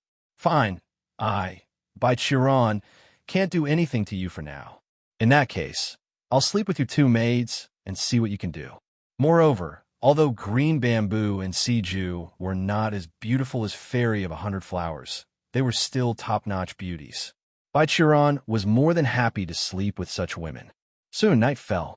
Inside Flower Fairy's cave residence, Flower Fairy was cultivating in the training room. At the same time, Green Bamboo and Si Ju were also cultivating. No one noticed that 4 figures had silently entered 100 Flower Fairy's dwelling under the cover of night. Because there were only 100 Flower Fairy, Si Ju, and Lu Zhu in the dwelling, no one noticed them along the way. They were none other than the 4 candidates who had come to kidnap Si Ju and Lu Zhu under Bai Qiuran's orders. Along the way, it had to be said that the luck of these 4 people was indeed very good. Very quickly, the 4 of them arrived at the courtyard where Green Bamboo and Si Ju lived. Caught off guard, Green Bamboo and Si Chrysanthemum were quickly captured. Then, they were quickly taken out of the cave and safely brought to Bai Qiuran's cave. Within a small courtyard within Bai Qiuran's dwelling, Bai Qiuran strode into the courtyard and glanced at the 4 candidates who were standing respectfully in the courtyard. She revealed a wisp of a smile as she spoke. "That's right. Where's she?" "Candidate, she's in the room, but we've already knocked her out," one of them replied. "No worries. You 4 stay here and don't let anyone in," Bai Qiuran said with a smile and strode into the room. The room was dimly lit by candlelight. Si Ju and Lu Zhu were lying unconscious on the bed. Bai Qiuran easily woke them up. When they saw Bai Qiuran in front of them, they were stunned at first, but they quickly spoke with cold expressions. "Senior Bai, what is the meaning of this?" The 2 women's attitudes were very cold. Seeing this, Bai Qiuran directly slapped Green Bamboo's face. At the same time, she said with a cold expression, "How dare 2 mere maids speak to me like that? You're courting death." But soon, Bai Qiuran's lips curled into a smile. "Although the 2 of you are maidservants, your looks are passable. This saint has been pursuing 100 Flower Fairy for a long time, But that be asterisk TCH is not moved at all. Fine, since I can't get that be asterisk TCH for now, it's not a bad idea for me to sleep with the two of you first. I wonder how that be asterisk TCH will feel when she finds out that I've slept with the two of you, haha. At this point, there was no need for Bai Qiran to hide anything. Besides, the sight of Si Ju and Lu Zhu's alluring bodies made Bai Qiran's heart burn with passion. A unique impulse of a man swept through his body. Upon hearing Bai Qiran's words and watching as he approached them step by step, Green Bamboo and Sea Chrysanthemum sulked. They didn't expect this gentle and refined Bai Qiran to do such a thing. He actually wanted to do such a thing to them. Please add me to your collection. Please recommend me.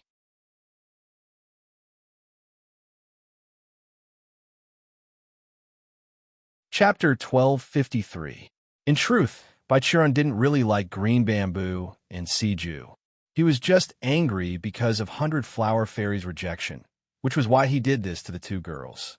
Seeing Bai Qiran approaching step by step, the two girls' expressions changed drastically, and they cried out, "Our young master won't let you off." Our young master? Bai Qiran's expression darkened when he heard this. It was Xiao Chun again. For some reason, whenever Bai Qiran heard the name Xiao Chun, his heart would burn with anger. Logically speaking, Bai Qiran and Xiao Chun had never met before, but Bai Qiran was filled with killing intent toward Xiao Chun. A cold smile immediately appeared on Bai Qiran's face. He walked towards the two girls with a sneer and said slowly, "Xiao Chun, do you think I care about someone whose life or death is unknown? Even if he's right in front of me, what can he do?" As she spoke, Bai Qiran casually pointed out two fingers. Two rays of light flashed and entered the two women's dantians, sealing their cultivation in an instant. In front of Bai Qiran, the two girls clearly had no power to resist. With their cultivation sealed, they could only watch as Bai Qiran approached them step by step. Unable to resist, the two girls' hearts were filled with terror and deep determination. If Bai Qiran really got his way this time, the two girls definitely couldn't continue living in this world. In fact, from the beginning, Qing Yao, Qing Luo, Fei Mei and Lan, Green Bamboo, and Si Ju had feelings for Xiao Chun. However, the six girls had always known that they weren't good enough for Xiao Chun. In addition, Xiao Chun had Qin Shuru and the other three girls by his side, so the six girls knew very well that they were only Xiao Chen's maids. Even so, the six girls were already very satisfied. They had no complaints at all to be able to serve Xiao Chun and the four madams. However, if Bai Qiran got his way and lost their chastity, Green Bamboo and Si Ju felt that they were no longer qualified to serve Xiao Chun. Bai Qiran's eyes flashed with determination. Sensing the change in the two girls' expressions, he immediately laughed. "What? You want to commit suicide? Save it. You don't even have the ability to commit suicide in front of me." What a joke. How could Bai Qiran let Green Bamboo and Si Ju commit suicide? He wanted to see what expression Flower Fairy would have when she found out. That bitch. Bai Qiran's heart burned with anger at the thought of Flower Fairy's contempt for him. Without thinking much, Bai Qiran arrived on the bed in a few steps and pounced on the two girls like a hungry tiger pouncing on its prey. While Bai Qiran was acting like a beast, Qin Shu, Flower Fairy, Guling Yao, Long Qing, Chun Ling, Chun Yu, and the other chosen of the sacred palace barged into Bai Qiran's cave dwelling. In fact, not long after Green Bamboo and Si Ju were kidnapped, Qin Shuru personally went to find Flower Fairy. Qin Shuru originally planned to tell Flower Fairy about Xiao Chun. Xiao Chun had returned to the sacred palace today. Such important news was naturally reported to Qin Shuru as soon as possible. Qin Shuru was naturally overjoyed when he received the news. He immediately called Gu Lingyao to find Flower Fairy. It was supposed to be a good thing, but who would have thought that after arriving at Flower Fairy's cave dwelling, they would not see Green Bamboo and Si Ju. Instead, they found some traces of a fight in the two girls' room. The two girls' inexplicable disappearance. And after some questioning, a disciple happened to see the four prospective chosen enter Bai Qiran's cave, dwelling from afar. After learning this clue, The group naturally came to Bai Chiron's cave dwelling without hesitation. Qin and the others still did not know why Bai Chiron ordered people to kidnap Green Bamboo and Siju, but they were already burning with anxiety and naturally did not care about anything else. They directly barged into Bai Chiron's cave abode. With Chunling, Long Qing, and Chunyu around, the group fought their way in. In the courtyard, they saw the 4 prospective holy sons of the 2 girls. Moreover, as soon as they entered the courtyard, they heard Green Bamboo and Siju's angry curses from a room. At the same time, they also heard Bai Chiron's cold laughter. Scream all you want. This is my cave dwelling. What's the use even if you scream yourself hoarse? When they heard this, how could they not know what Bai Chiron wanted? Qin and the other 2 girls' pretty faces were already icy cold. Chunling did not say anything and directly attacked the 4 prospective chosen. These 4 were all Bai Chiron's lackeys. It was obviously impossible to make them move aside, so it was better to just attack. After Chunling took the lead, Long Qing, Chunyu, and the other Sacred Palace chosen also attacked. Seeing this, the 4 prospective chosen's expression darkened. You're courting death. Immediately, a great battle broke out in the courtyard. Chunling and the others had just joined the Taiyang sect. Although Chunling, Long Qing, and Chunyu's talent was not inferior to Bai Chiron's, their current strength was not as strong as Bai Chiron's. At most, they were evenly matched with the 4 prospective chosen in front of them. They were not confident that they could take down the 4 prospective chosen in a short time. So after the battle, Chunling said to Qin and the other 2 girls, "Hurry up and go in to save them." The 4 prospective chosen were already being held back by Chunling and the others. When they heard Chunling's words, Qin and the other 2 girls did not hesitate and immediately rushed into the room. Bai Chiron naturally noticed the commotion in the courtyard. Just as Qin and the other 2 girls were about to rush into the room, Bai Chiron also stood up from the bed and prepared to check the situation outside. At a glance, the 3 girls saw Green Bamboo and Siju lying on the bed with their cultivation sealed by Bai Chiron. Their clothes were also torn to shreds. Fortunately, Bai Chiron had not succeeded yet. Fortunately, everyone had arrived in time. Otherwise, the consequences would have been unimaginable. Seeing Qin and the other 2 girls stride into the courtyard with Qin Yao, Qing Luo, Fei Mei, and Enlan behind them, Green Bamboo and Siju called out tearfully, "Madam."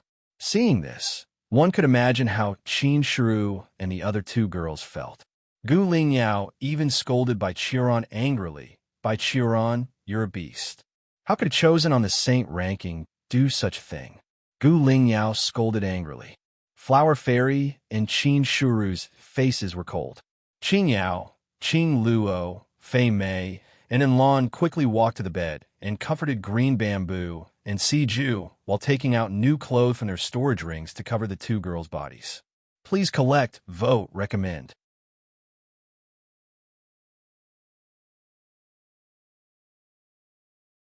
Chapter 1254.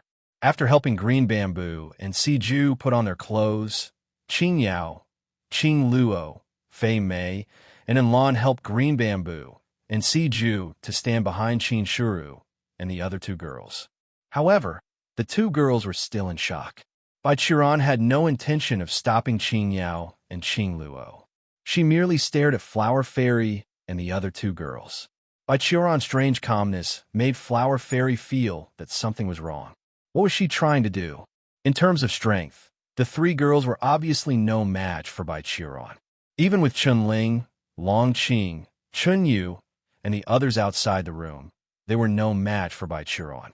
Even the 4 prospective saints, Chunling, and the others would have a hard time defeating them. At most, they could only fight to a draw. Don't underestimate the prospective saints of the Taiyang sect of Heavenly Yin. Any prospective saint of the Taiyang sect of Heavenly Yin had the strength of a saint in the North Star boundary. There was a huge difference in strength between the 2 sides, and Bai Chiron's calmness was a little strange. Flower Fairy naturally felt that something was wrong. Sure enough, a crazed look flashed through Bai Chiron's eyes a moment later.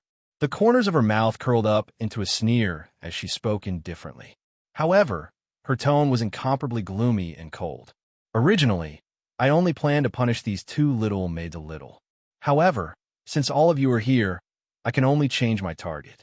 I think that the taste of you three great beauties should be much better than that of the two little maids. Lunatic. Baichuran was definitely a lunatic. After failing to rape Green Bamboo and Siju, she changed her target to Flower Fairy and the other two girls. She wanted to rape them. She was definitely crazy. Flower Fairy and the other two girls' expressions changed when they heard Baichuran's words. However, now was not the time to panic. The three girls had always been with Xiao Chun. Although they were not as strong as Xiao Chun, they were definitely not flower vases. Faced with the current situation, the three girls forced themselves to calm down. Flower Fairy said coldly, Baichuran, don't you dare. Don't forget about Patriarch Yin Yangzi. At this point, she could only use Yin Yangzi to intimidate Baichuran. However, Baichuran smiled nonchalantly at Baiwa Fairy's words. Ancestor, I don't believe that the ancestor will really kill me if I force myself on you. At most, it will be a symbolic punishment. Tonight, Baichuran was definitely crazy. After failing to force herself on Green Bamboo and Sea Chrysanthemum, she actually changed her target to Fairy of 100 Flowers. Baichuran had been lusting after the three women for a long time, especially the Fairy of 100 Flowers. It could be said that Baichuran dreamed of having her. Unfortunately, the three women were always cold to her and kept her at a distance. Baichuran was usually patient, but she clearly didn't have that patience tonight. In Baichuran's opinion, even though Yin Yangzi had taken good care of the Sacred Palace people, so what? Even if she forced herself on Fairy of 100 Flowers, would Yin Yangzi really kill her for the sake of righteousness? After all, there were only two chosen in the entire Tianyin Taiyang sect. If she killed Baichuran, the Tianyin Taiyang sect would only have one chosen left. Yin Yangzi obviously wouldn't do such a stupid thing. Baichuran could be so fearless because she had anticipated this. At the same time, Baichuran had thought it through. Given the three women's feelings for Xiao Cheng, it was obviously impossible to capture their hearts. Since that was the case, she could only use another method. Even if she couldn't win their hearts, the person who could win their hearts was not bad either.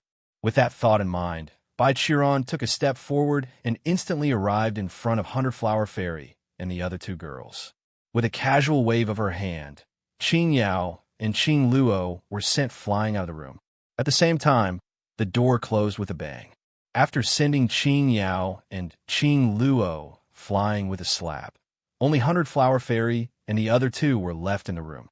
Baichuran laughed and said, You three be asterisk cheese. I gave you face in the past, but you didn't want it. Today, I'll tell you that I've never failed to get what I want. Baichuran had already revealed her beastly side. The three women didn't panic or cry like Green Bamboo and Sea Chrysanthemum. Qin Shuru shouted coldly, Baichuran, you're courting death. With that, Qin Shuru directly attacked. Seeing this, 100 Flower Fairy and Gu Lingyao naturally followed closely behind. The three women didn't choose to surrender, but the result was predictable. Even though they joined forces, they were still easily defeated and restrained by Baichuran. She easily restrained the three women. At the same time, Longqing's shout came from outside the door. Baichuran, if you dare to lay a finger on them, I'll definitely kill you. Obviously, Longqing and the others outside the room also knew what Baichuran wanted to do. However, because the four prospective saints were holding her back, Longqing and the others couldn't free themselves and could only watch helplessly. Hearing Longqing's angry shout, Baichuran smiled faintly. I forgot. There's also Xiao Chen's second sister. She's also a rare beauty. But that's fine. I can't be too greedy. I think the three of you are enough for me to remember tonight. With that, Baichuran prepared to tear off the three women's clothes. At this moment, the three women didn't hesitate at all and immediately prepared to commit suicide. The three women were chase people. They would rather die than let Baichuran have her way. However, Bai Qiran had already expected them to commit suicide, so there was no way she would let them have their way. She immediately stopped them. Their suicide attempts didn't succeed. At this moment, Bai Qiran had already arrived before the three women. She looked down at the three women who had fallen to the ground and had their cultivation sealed. A trace of undisguised lust burned in her eyes. I really don't know what that Xiao Chan did to be able to meet the three of you. But it doesn't matter. After tonight, the three of you belong to me, Bai Qiran. With that, Bai Qiran attacked. Her first target was naturally 100 Flower Fairy. Without saying a word, she grabbed 100 Flower Fairy's long skirt and tore it apart. 100 Flower Fairy's undergarments were immediately exposed to Bai Qiran. Without the cover of her long skirt, 100 Flower Fairy's seductive body was unobstructed before Bai Qiran.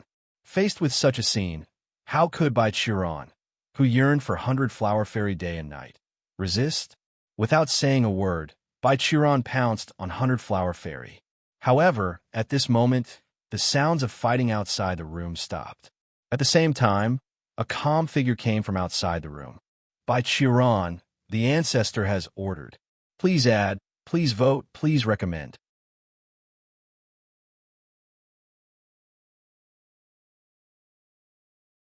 Chapter 1255. In the courtyard, Chun Ling's group and the four candidates had stopped fighting. The two sides faced each other, and an old man in gray robes stood proudly in the middle. This old man was none other than the old servant by Yin Yangzi's side. He had a cultivation base of half-step Great Saint Realm. The old man's appearance naturally meant that he knew what had happened here. It made sense. Chunling's group had openly barged into Bai Qiran's cave, so it was naturally impossible to hide such a thing.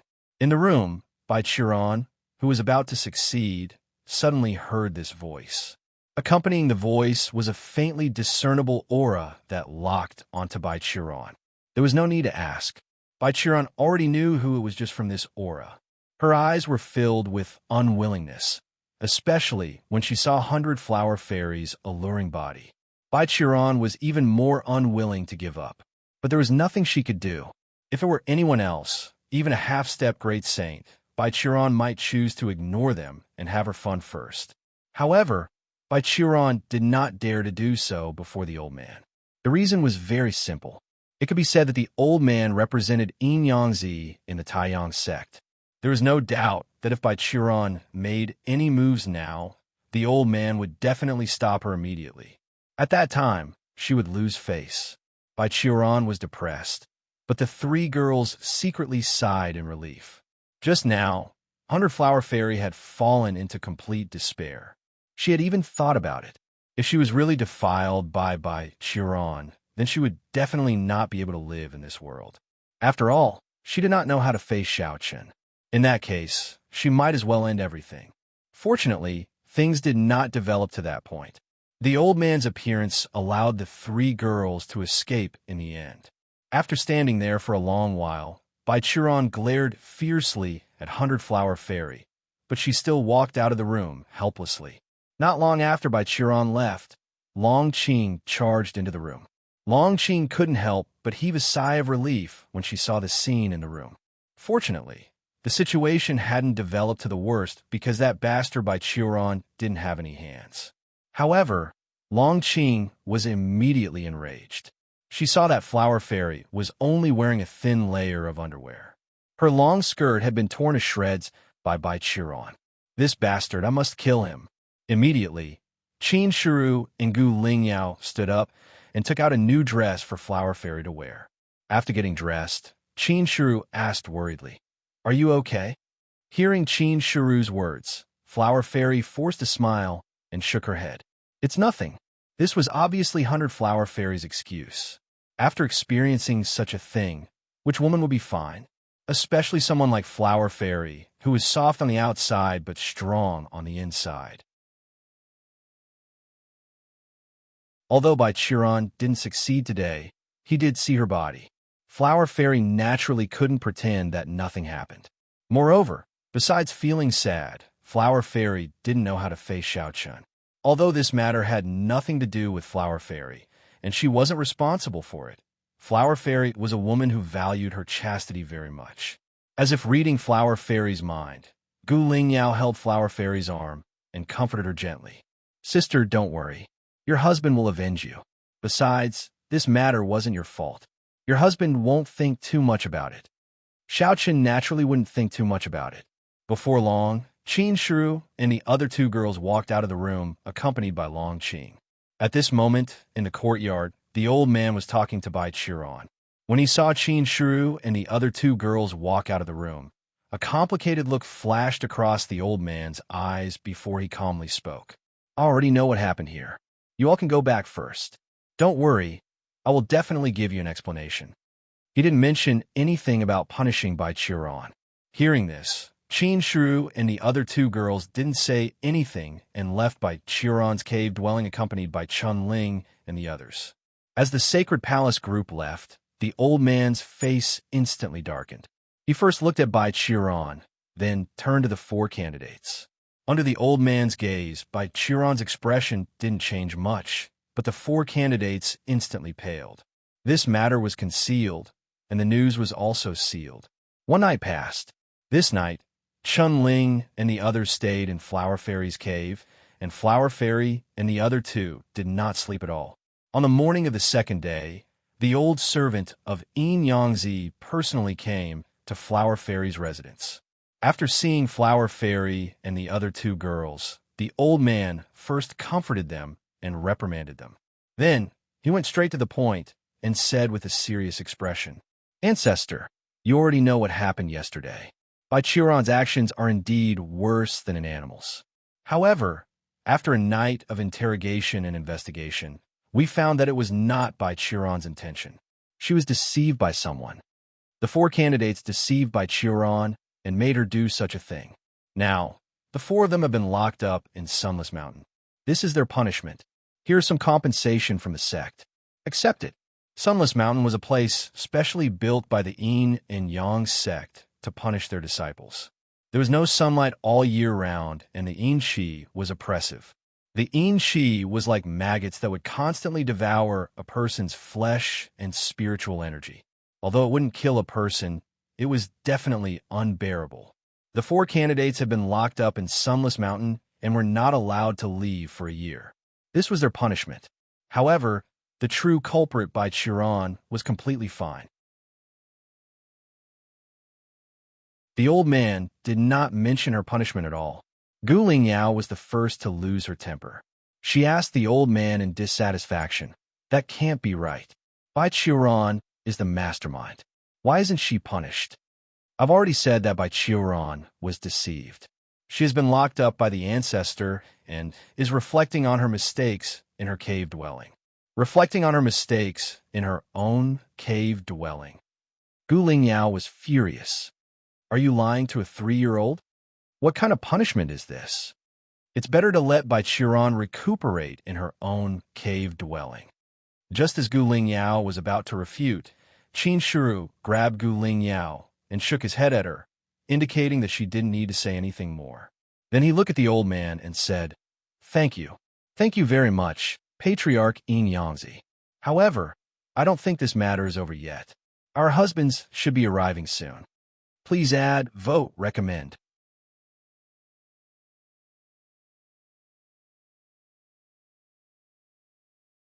Chapter 1256. How could Qin Shiru not understand Yin Yangzi's decision to punish him? To put it bluntly, Yin Yangzi had no intention of severely punishing Bai Qiran. As Bai Qiran had said last night, he was one of the two chosen of the Taiyang sect. As such, how could Yin Yangzi really punish him severely? Even if Bai Qiran's hand had really been injured last night, Yin Yangzi would only minimize the problem. In fact, if he had to make a choice, Yin Yangzi might even abandon the Sacred Palace group and save Bai Qiran. This was what it meant by strength determined everything. Bai Qiran was a chosen on the saint rankings and was more important than the Sacred Palace group. As such, Yin Yangzi could only choose the lesser of two evils. As for the four prospective holy sons who were locked up in Sunless Mountain, it was just a symbolic punishment. At the same time, it could be said that they were scapegoats. She was no longer the ignorant girl from before. Therefore, Qin Shiru and the other two girls naturally understood the meaning behind this, including Gu Lingyao. However, the little girl had a straightforward personality and would speak her mind, unlike Baiwa Fairy and Qin Shiru, who were able to keep things to themselves. As for the meaning behind Qin Shiru's words, it was actually very simple. Now that Xiao Chun had returned safely, Yin Yangzi should also be aware of this matter. As such, once Xiao Chun knew about this matter, given Xiao Chun's temper, he would obviously not let it end peacefully.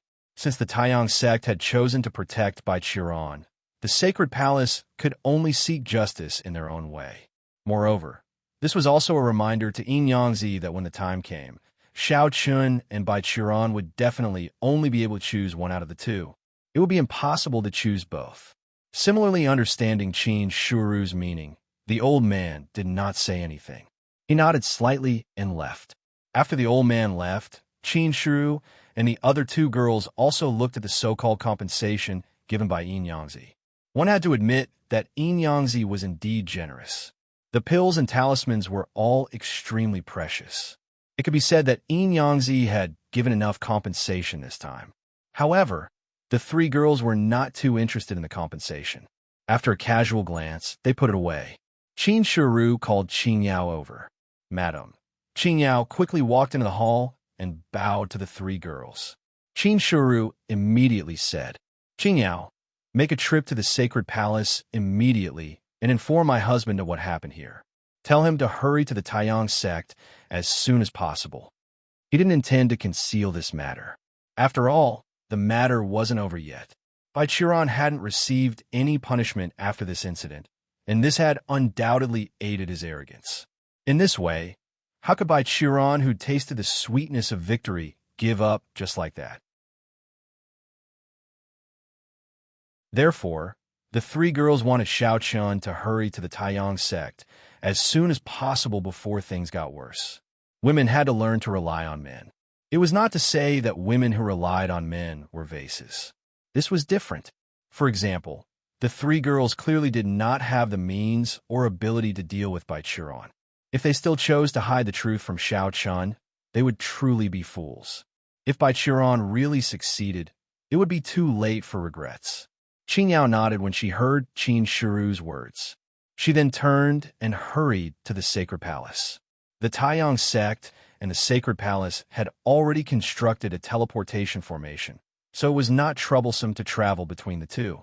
She could reach the sacred palace on the same day from the Taiyang sect. While Qin Yao was hurrying to the sacred palace, the old servant respectfully stood in front of Yin Yangzi in his cave dwelling. He told Yin Yangzi the details of his discussion with Qin Shiru and the other two girls. Yin Yangzi smiled faintly. "That little girl wants to tell me that I can only choose between Xiao Chun and Bai Qiran. Indeed, regardless of what will happen to Xiao Chun, Bai Qiran will definitely not let Xiao Chun go. Even if we want to protect him, we can't guarantee that nothing will go wrong unless Xiao Chun never leaves the Taiyang sect." The old servant nodded in agreement. Whether it was Bai Qiran or Xiao Chun, the two of them were like fire and water. There was no way to reconcile them. Yin Yangzi did not seem to care too much about the situation. He smiled and said, "Fine, let them fight among themselves. After all, this is a world where the strong survive. However, I'm curious about Xiao Chun. Make the arrangements. If Xiao Chun arrives at the Taiyang sect, immediately prepare for his talent test." "Yes, but should we send someone to protect Xiao Chun? After all, he's no match for Bai Qiran right now." The old servant nodded, but then he asked if they should send someone to protect Xiao Chun. "Not for now. I want to see what Xiao Chun's talent is like. Since Xiao Sheng and the others admire Xiao Chun so much, I'd like to see if Xiao Chun really is as heaven-defying as they say. If he's just ordinary trash, then let Bai Qiran do as she pleases," Yin Yangzi said indifferently. Yin Yangzi did not plan to protect Xiao Chun for now, because he was not sure if Xiao Chun had what it took to make him give up on Bai Qiran. If he did not, then he could only give Xiao Chun to Bai Qiran to vent his anger. Yin Yangzi's approach was very realistic, but also understandable. After all, the central world was a place where the strong preyed on the weak. After giving a few instructions, the old servant took his leave, and Yin Yangzi closed his eyes to cultivate again. At the same time, the sacred palace. Qing Yao didn't waste any time and quickly arrived at the sacred palace through the teleportation array.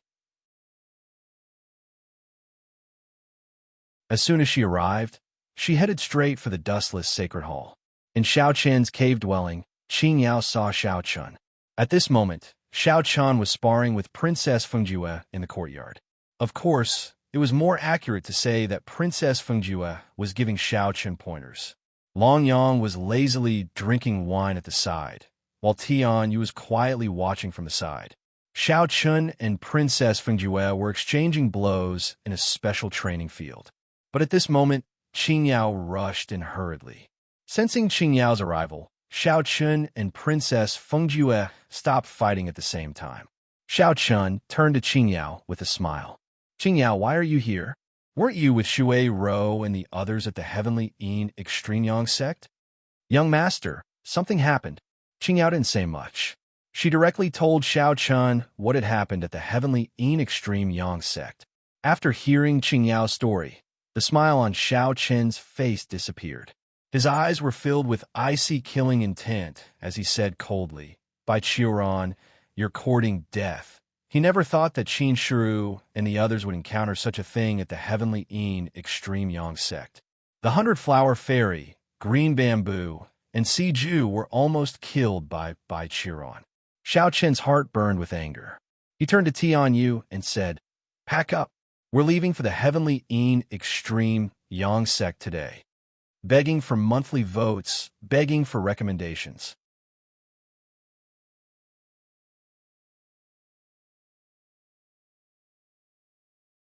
Chapter 12:57. The killing intent in his eyes had reached its peak.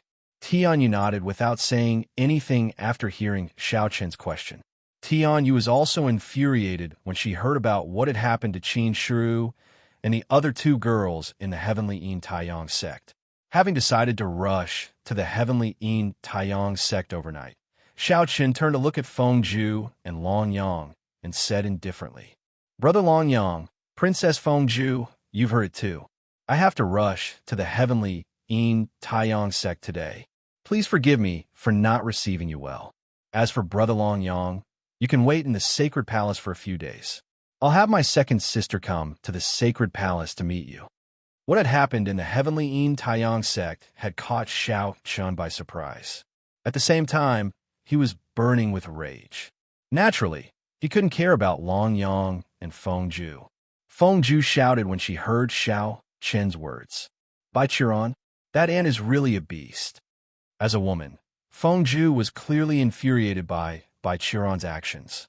On the other hand, Long Yang continued to drink as he spoke indifferently. "It's fine. Feng Zhu and I will accompany you. We have nothing to do anyway." Feng Zhu naturally wouldn't refuse Long Yang's suggestion to go to the Heavenly Yin Taiyang sect together. Seeing this, Xiao Chun didn't say anything. After all, with their identities, there was no danger in going to the Heavenly Yin Taiyang sect. At most, they would be expelled.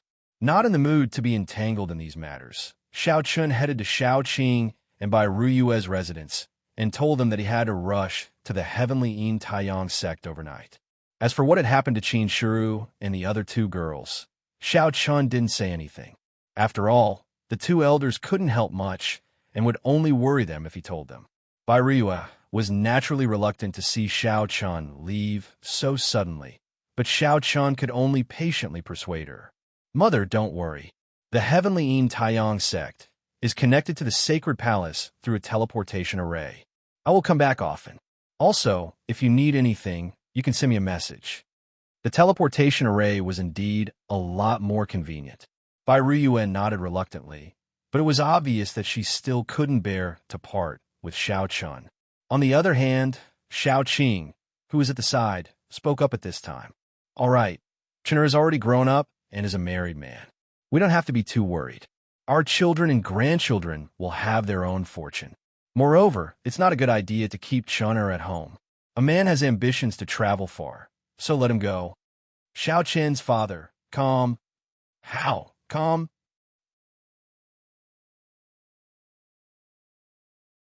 After bidding farewell to his parents, Xiaoqin soon left the holy palace, ignoring Bai Ruyue's reluctance. He went to the Taiyang sect of Heavenly Yin through the teleportation formation. He didn't tell anyone about his trip. Only Tianyu, Qin Yao, Long Yang, and Feng Zhu accompanied him. Although the sacred palace Saint Venerate in charge of guarding the teleportation array was puzzled by Xiaoqin's sudden trip to the Heavenly Yin Taiyang sect, he naturally didn't stop him. They easily arrived at the Heavenly Yin Taiyang sect through the teleportation array. Inside the sect, Xiaoqin's group didn't encounter any obstructions because of Yin Yangzi's instructions. They smoothly arrived at 100 Flower Fairy's cave dwelling. Xiaoqin saw Chunling, Long Qing, Chun Yu, and the others in the cave dwelling. Of course, 100 Flower Fairy and the other two girls were also there. When Xiaoqin's figure appeared outside the cave dwelling, Qin Shu and the other two girls, who were already waiting at the entrance, immediately ran towards Xiaoqin and rushed into Xiaoqin's arms.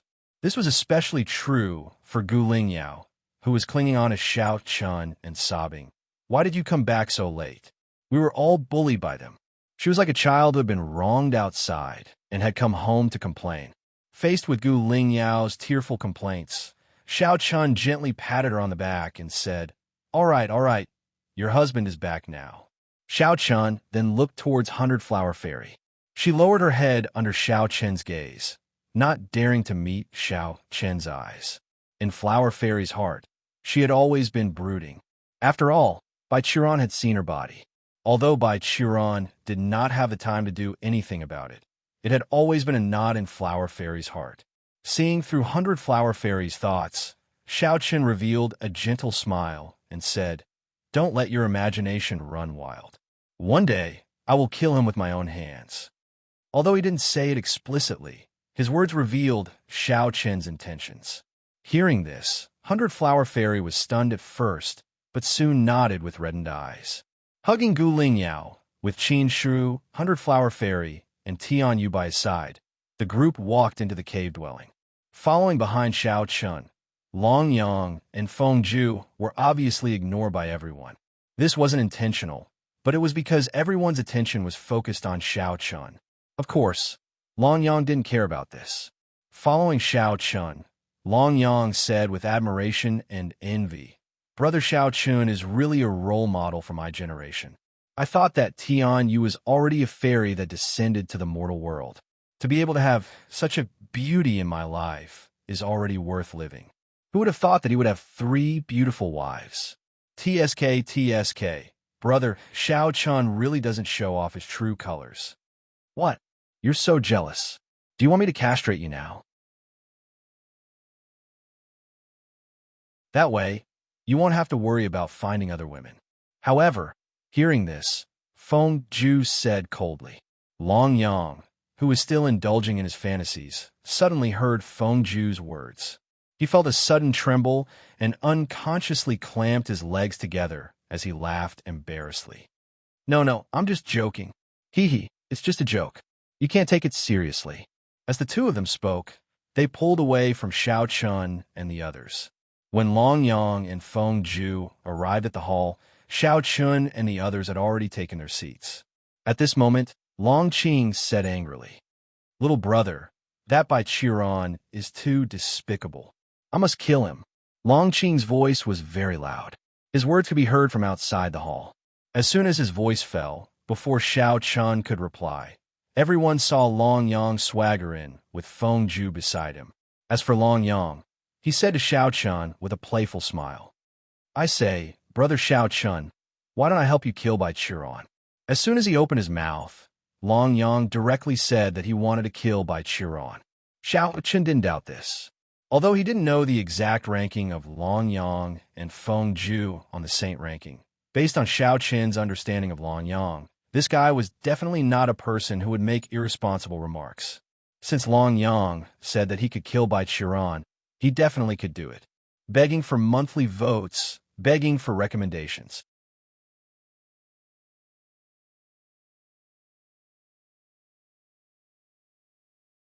Chapter 1258. Long Yang said he wanted to kill Bai Qiran as soon as he opened his mouth, as if Bai Qiuran was an ant that he could easily crush. No one knew Long Yang's identity, so they all looked at him when they heard his words.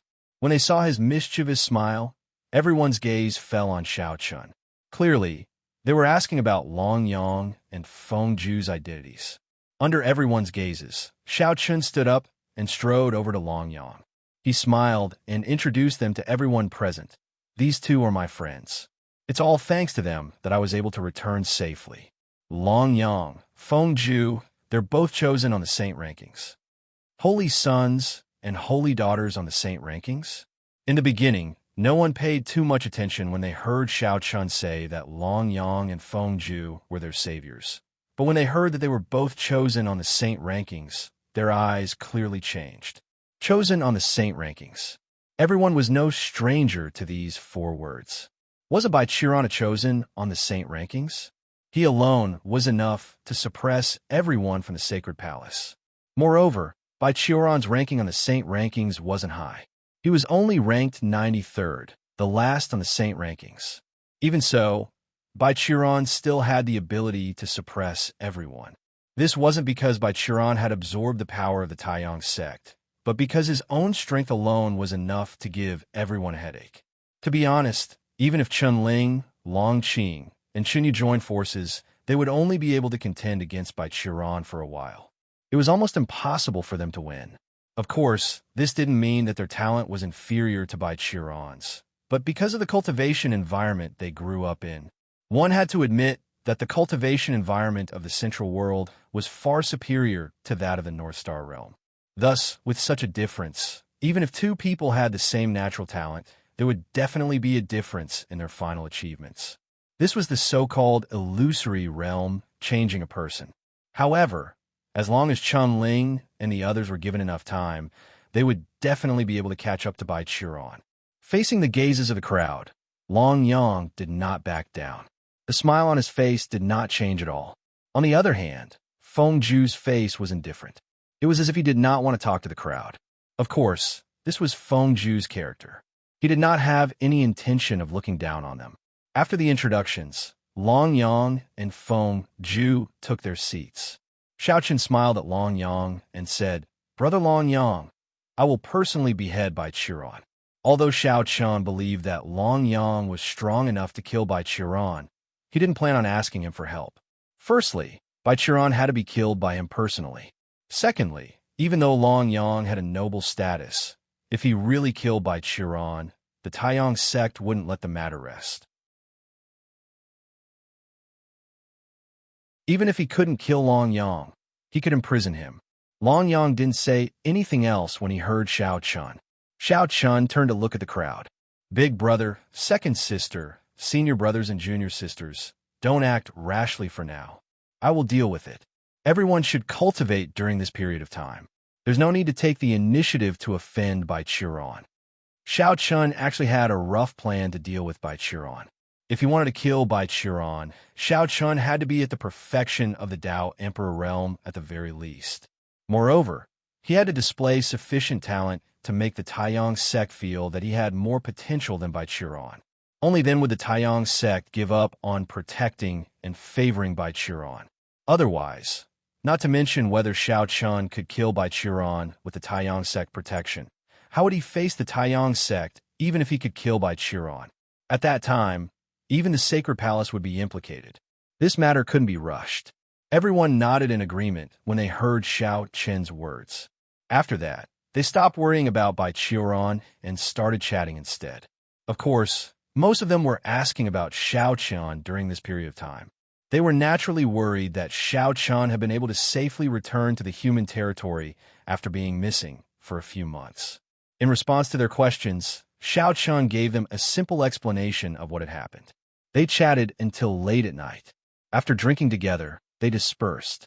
Long Yang and Feng Zhu naturally stayed in 100 Flower Fairy's dwelling. After all, they didn't have a place to stay. Of course, Long Qing was also asked to stay by Xiao Chun. He didn't forget his promise to Long Yang and introduced Long Qing to Long Yang. After that, Xiao Chun no longer cared about the two's discussion and turned to accompany Qin Shu and the other 3 girls. Sitting in the courtyard, Long Yang looked at Long Qing in front of him with a hint of doubt in his eyes. Judging from her aura, Long Qing was definitely a pure-blooded dragon, and her bloodline power wasn't inferior to his at all. A pure-blooded dragon with such a bloodline power could only be from the Dragon Emperor's bloodline like him. However, Long Yang didn't remember Long Qing from the Dragon Emperor's bloodline. Were you really born in the North Star Realm?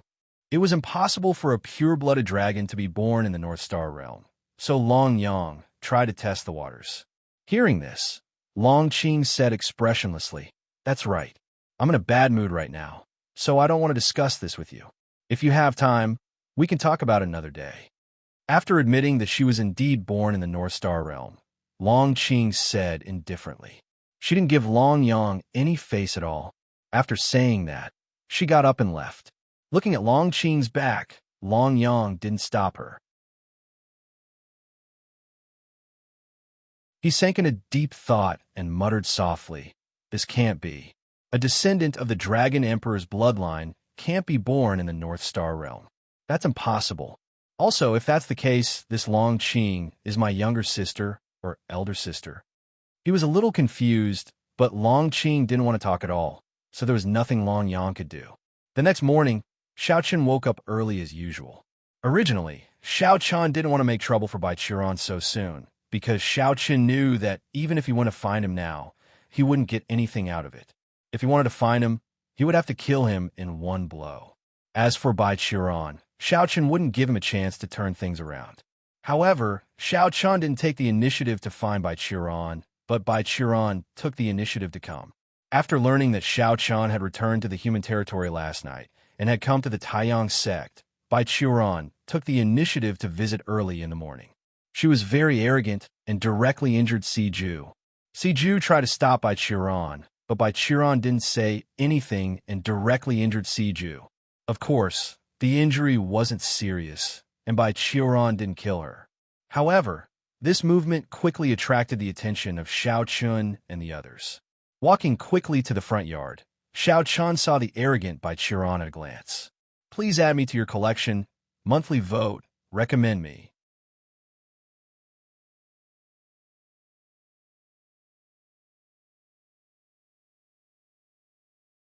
Chapter 1259. Although it was his first time meeting Bai Qiran, Xiao Chun recognized her at a glance. Similarly, Bai Qiran recognized Xiao Chun at a glance as well. The two of them looked at each other. Qin Shiru and the other two girls beside Xiao Chun all had cold expressions on their faces. Green Bamboo hurriedly went forward to help Si Ju up and fed her a healing pill. Compared to the cold expressions of the other girls, Xiao Chen's expression was extremely calm, without any hint of sadness or joy. At that moment, Bai Qiran was the first to speak. "You're Xiao Chen."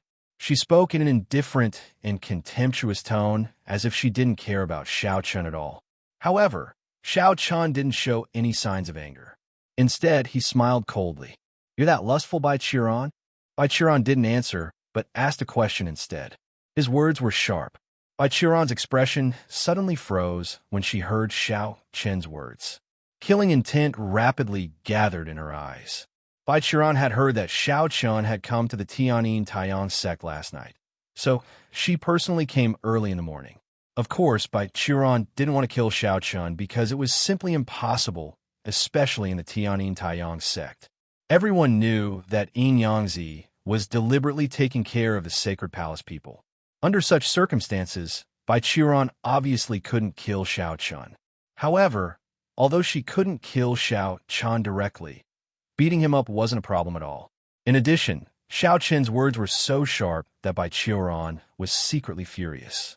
For a moment, Bai Qiran decided to teach Xiao Chen a lesson in front of all the girls present.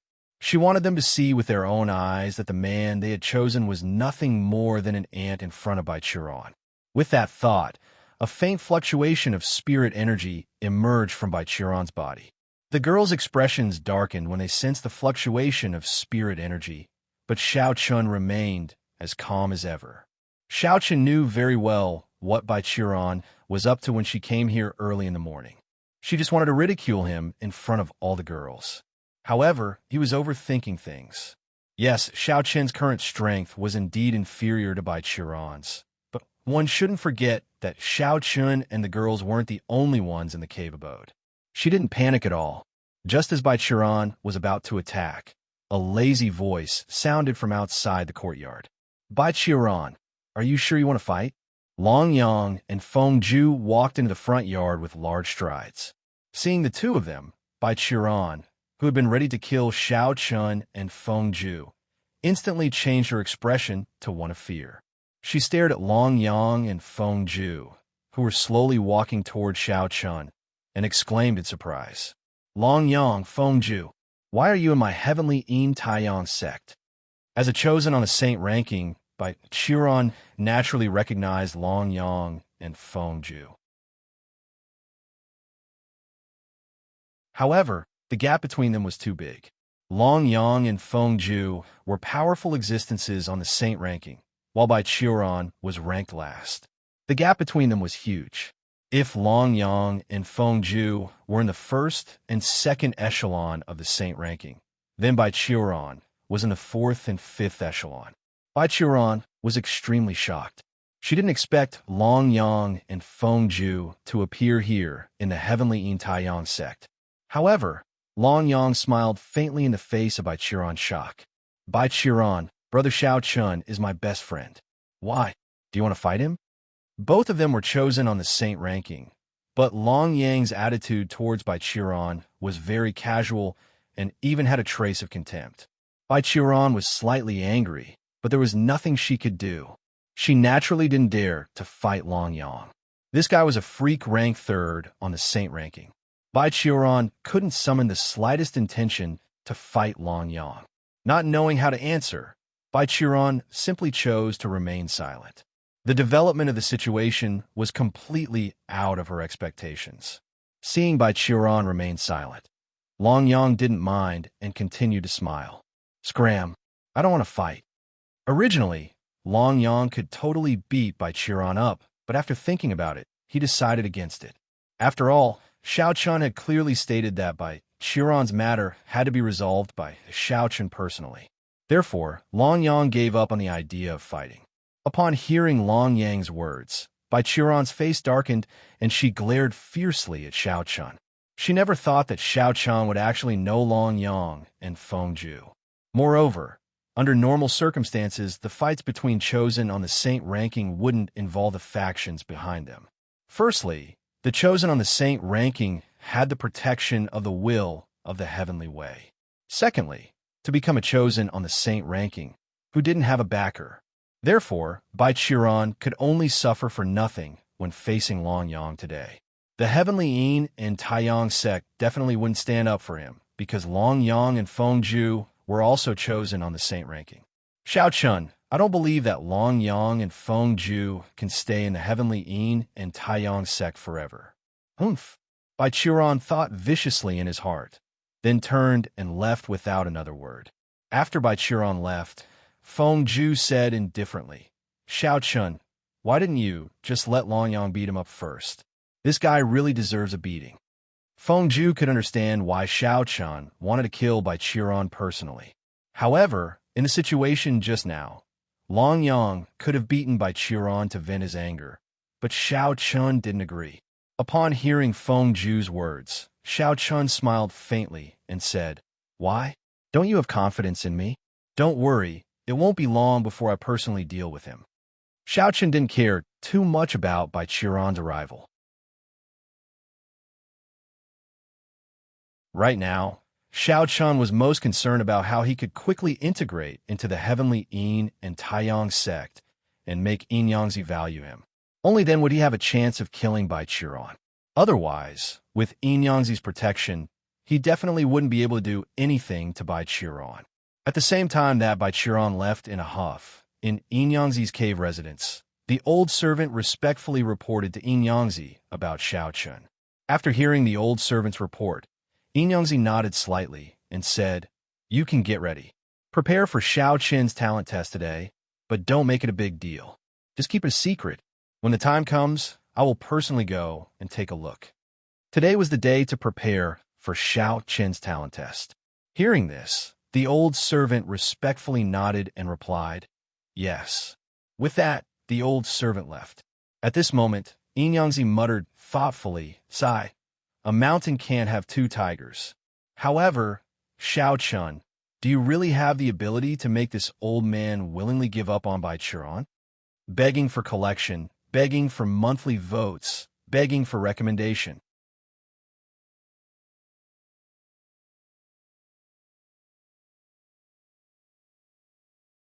Chapter 1260. Yangzi actually had a headache about the matter between Xiao Chun and Bai Chuan. If the two of them could get along peacefully, it would definitely be the best outcome for the Taiyang sect. Unfortunately, that was no longer possible. Wanting Xiao Chun and Bai Chuan to get along peacefully was simply a fool's dream. Yangzi was not a 3-year-old child, so he naturally understood this principle. He had never thought of making the two of them bury the hatchet, because it was impossible. Since they couldn't get along peacefully, they could only choose between the two. As for the standard of choice, it would depend on Xiao Chen's talent. To put it bluntly, if Yangzi wanted to choose Xiao Chun, then Xiao Chen's talent had to be higher than Bai Chuan's. That was the only possibility. After all, in terms of current strength, Xiao Chun was definitely inferior to Bai Chuan. Then, they could only rely on talent and future. Yangzi had to feel that Xiao Chen's future achievements would definitely surpass Bai Chuan's. Only then would Yangzi favor Xiao Chun. Of course, it wasn't easy to surpass Bai Chuan's talent. As a chosen on the Saint rankings, Bai Chuan's talent had already reached 98 meters. In that case, Xiao Chun would have to reach at least 99 meters. In other words, he would have to be on the same level as Long Yang and the other top 3 chosen on the Saint rankings. Only then would Yangzi favor him. If Xiao Chen's talent was inferior to Bai Chuan's after the test, or even if Xiao Chen's talent was the same as Bai Chuan's, Yangzi would probably choose Bai Chuan without hesitation. After all, if the two of them had the same talent and Bai Chuan was stronger than Xiao Chun, then it was needless to say who would choose. Therefore, in this talent test, Xiao Chen's talent had to surpass Bai Chuan's. Only then would Yangzi favor him. Xiao Chun had already expected this. At this moment, Yangzi's old servant had personally come to inform him of the talent test in Gu Ling Yao's dwelling. Xiao Chun had already heard about the talent test from the 3 women, so Xiao Chun wasn't surprised by the old servant's arrival. According to Yangzi, the talent test for Xiao Chun would be conducted in Gu Ling Yao's dwelling without alerting too many people. At the same time, even Long Yang and Feng Zhu were asked to leave. They were not allowed to watch from the side. Yangzi didn't seem to want to expose Xiao Chen's talent, so Long Yang and Feng Zhu left as instructed. Although the two of them were chosen on the Saint rankings and the experts of the Taiyang sect didn't dare to attack them, they still had to abide by the rules. After dismissing the irrelevant people, Xiao Chun, Tianyu, Qin Shu, and Yangzi's old servant soon arrived at a mountain peak at the edge of Gu Ling Yao's dwelling. They prepared to take the talent test. At the beginning, Tianyu was the one to take the test. Tianyu hadn't tested her talent before, so the old servant was extremely surprised by the result. Tianyu was 98 meters tall, the same as Bai Chuan, Chunling, Long Qing, and Chunyu. After the test, the old servant took a deep look at Tianyu. He didn't expect another 98 meters tall person to appear. But surprise aside, the most important thing today was still Xiao Chen's talent test. According to Xiao Sheng and the others, Xiao Chun was the most talented person in the Sacred Palace. Then Xiao Chen's talent might very well exceed 99 meters. A 99-meter tall talent. What kind of concept was that? It had been a long time since a 99-meter tall person had appeared in the human race. His heart was filled with anticipation. Because of this, when Xiao Chun walked toward the talent testing stone, the old servant beside Yangzi also became extremely serious. At the same time, no one noticed that Yangzi was also hiding in the void above everyone's head, silently watching everything. Xiao Chun began the test. On the other side, in a garden not far from here, Long Yang and Feng Zhu weren't allowed to watch Xiao Chen's talent test. At this moment, Long Yang was idly drinking wine, while Feng Zhu sat beside him with an unhappy expression. Clearly, Feng Zhu was angry because he was refused to watch Xiao Chen's talent test. Seeing this, Long Yang took a sip of wine and said, "All right, what's there to be angry about? It's just a small matter." Long Yang chuckled when he saw Feng Zhu's unhappy expression. Hearing this, Feng Zhu turned to look at Long Yang and asked, "What level do you think Xiao Chen's talent will reach?" "At least the same level as Bai Chiron. It's even possible that he might reach my level."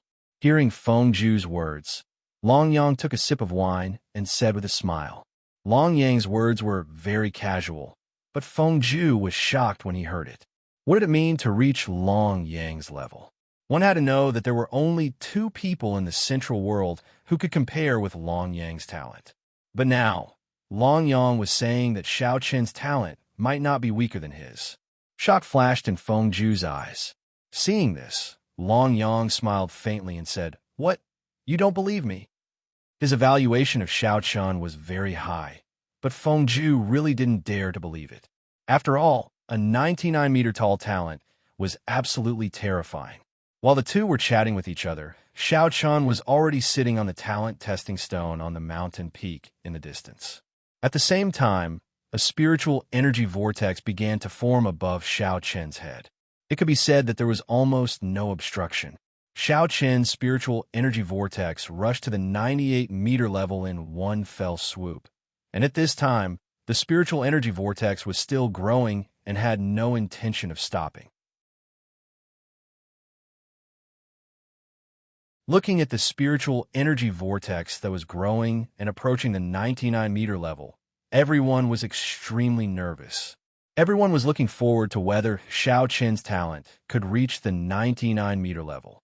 Under everyone's gaze, Xiao Chen's talent successfully broke through the 99-meter mark, and it only stopped when it was almost 100 meters. A 99-meter talent. Facing such a result, Qin Shiru and the other 2 girls looked at each other and smiled. The old servant next to Yin Yangzi was stunned on the spot, as if he had entered a meditative state. As a half-step great saint, this old servant's vision was definitely very high, but even so, he was still shocked by the scene in front of him. 99 meters, this was 99 meters. Among the human clan, only Xiao Chen's talent had reached the 99-meter level. The other human clan saints were all at the 98-meter level. It could be said that Xiao Chen, who had a 99-meter talent, already had the potential to stand at the top of the central world. Not only the old servant, but Yin Yangzi, who was hidden in the void, also had a dull expression on her face at this time. Excitement, excitement, and joy constantly flashed in her eyes. Request collection, request monthly votes, request recommendation. You're tuning in to the Warrior Lore YouTube channel. Don't forget to subscribe and join us on this journey to catch the most captivating stories.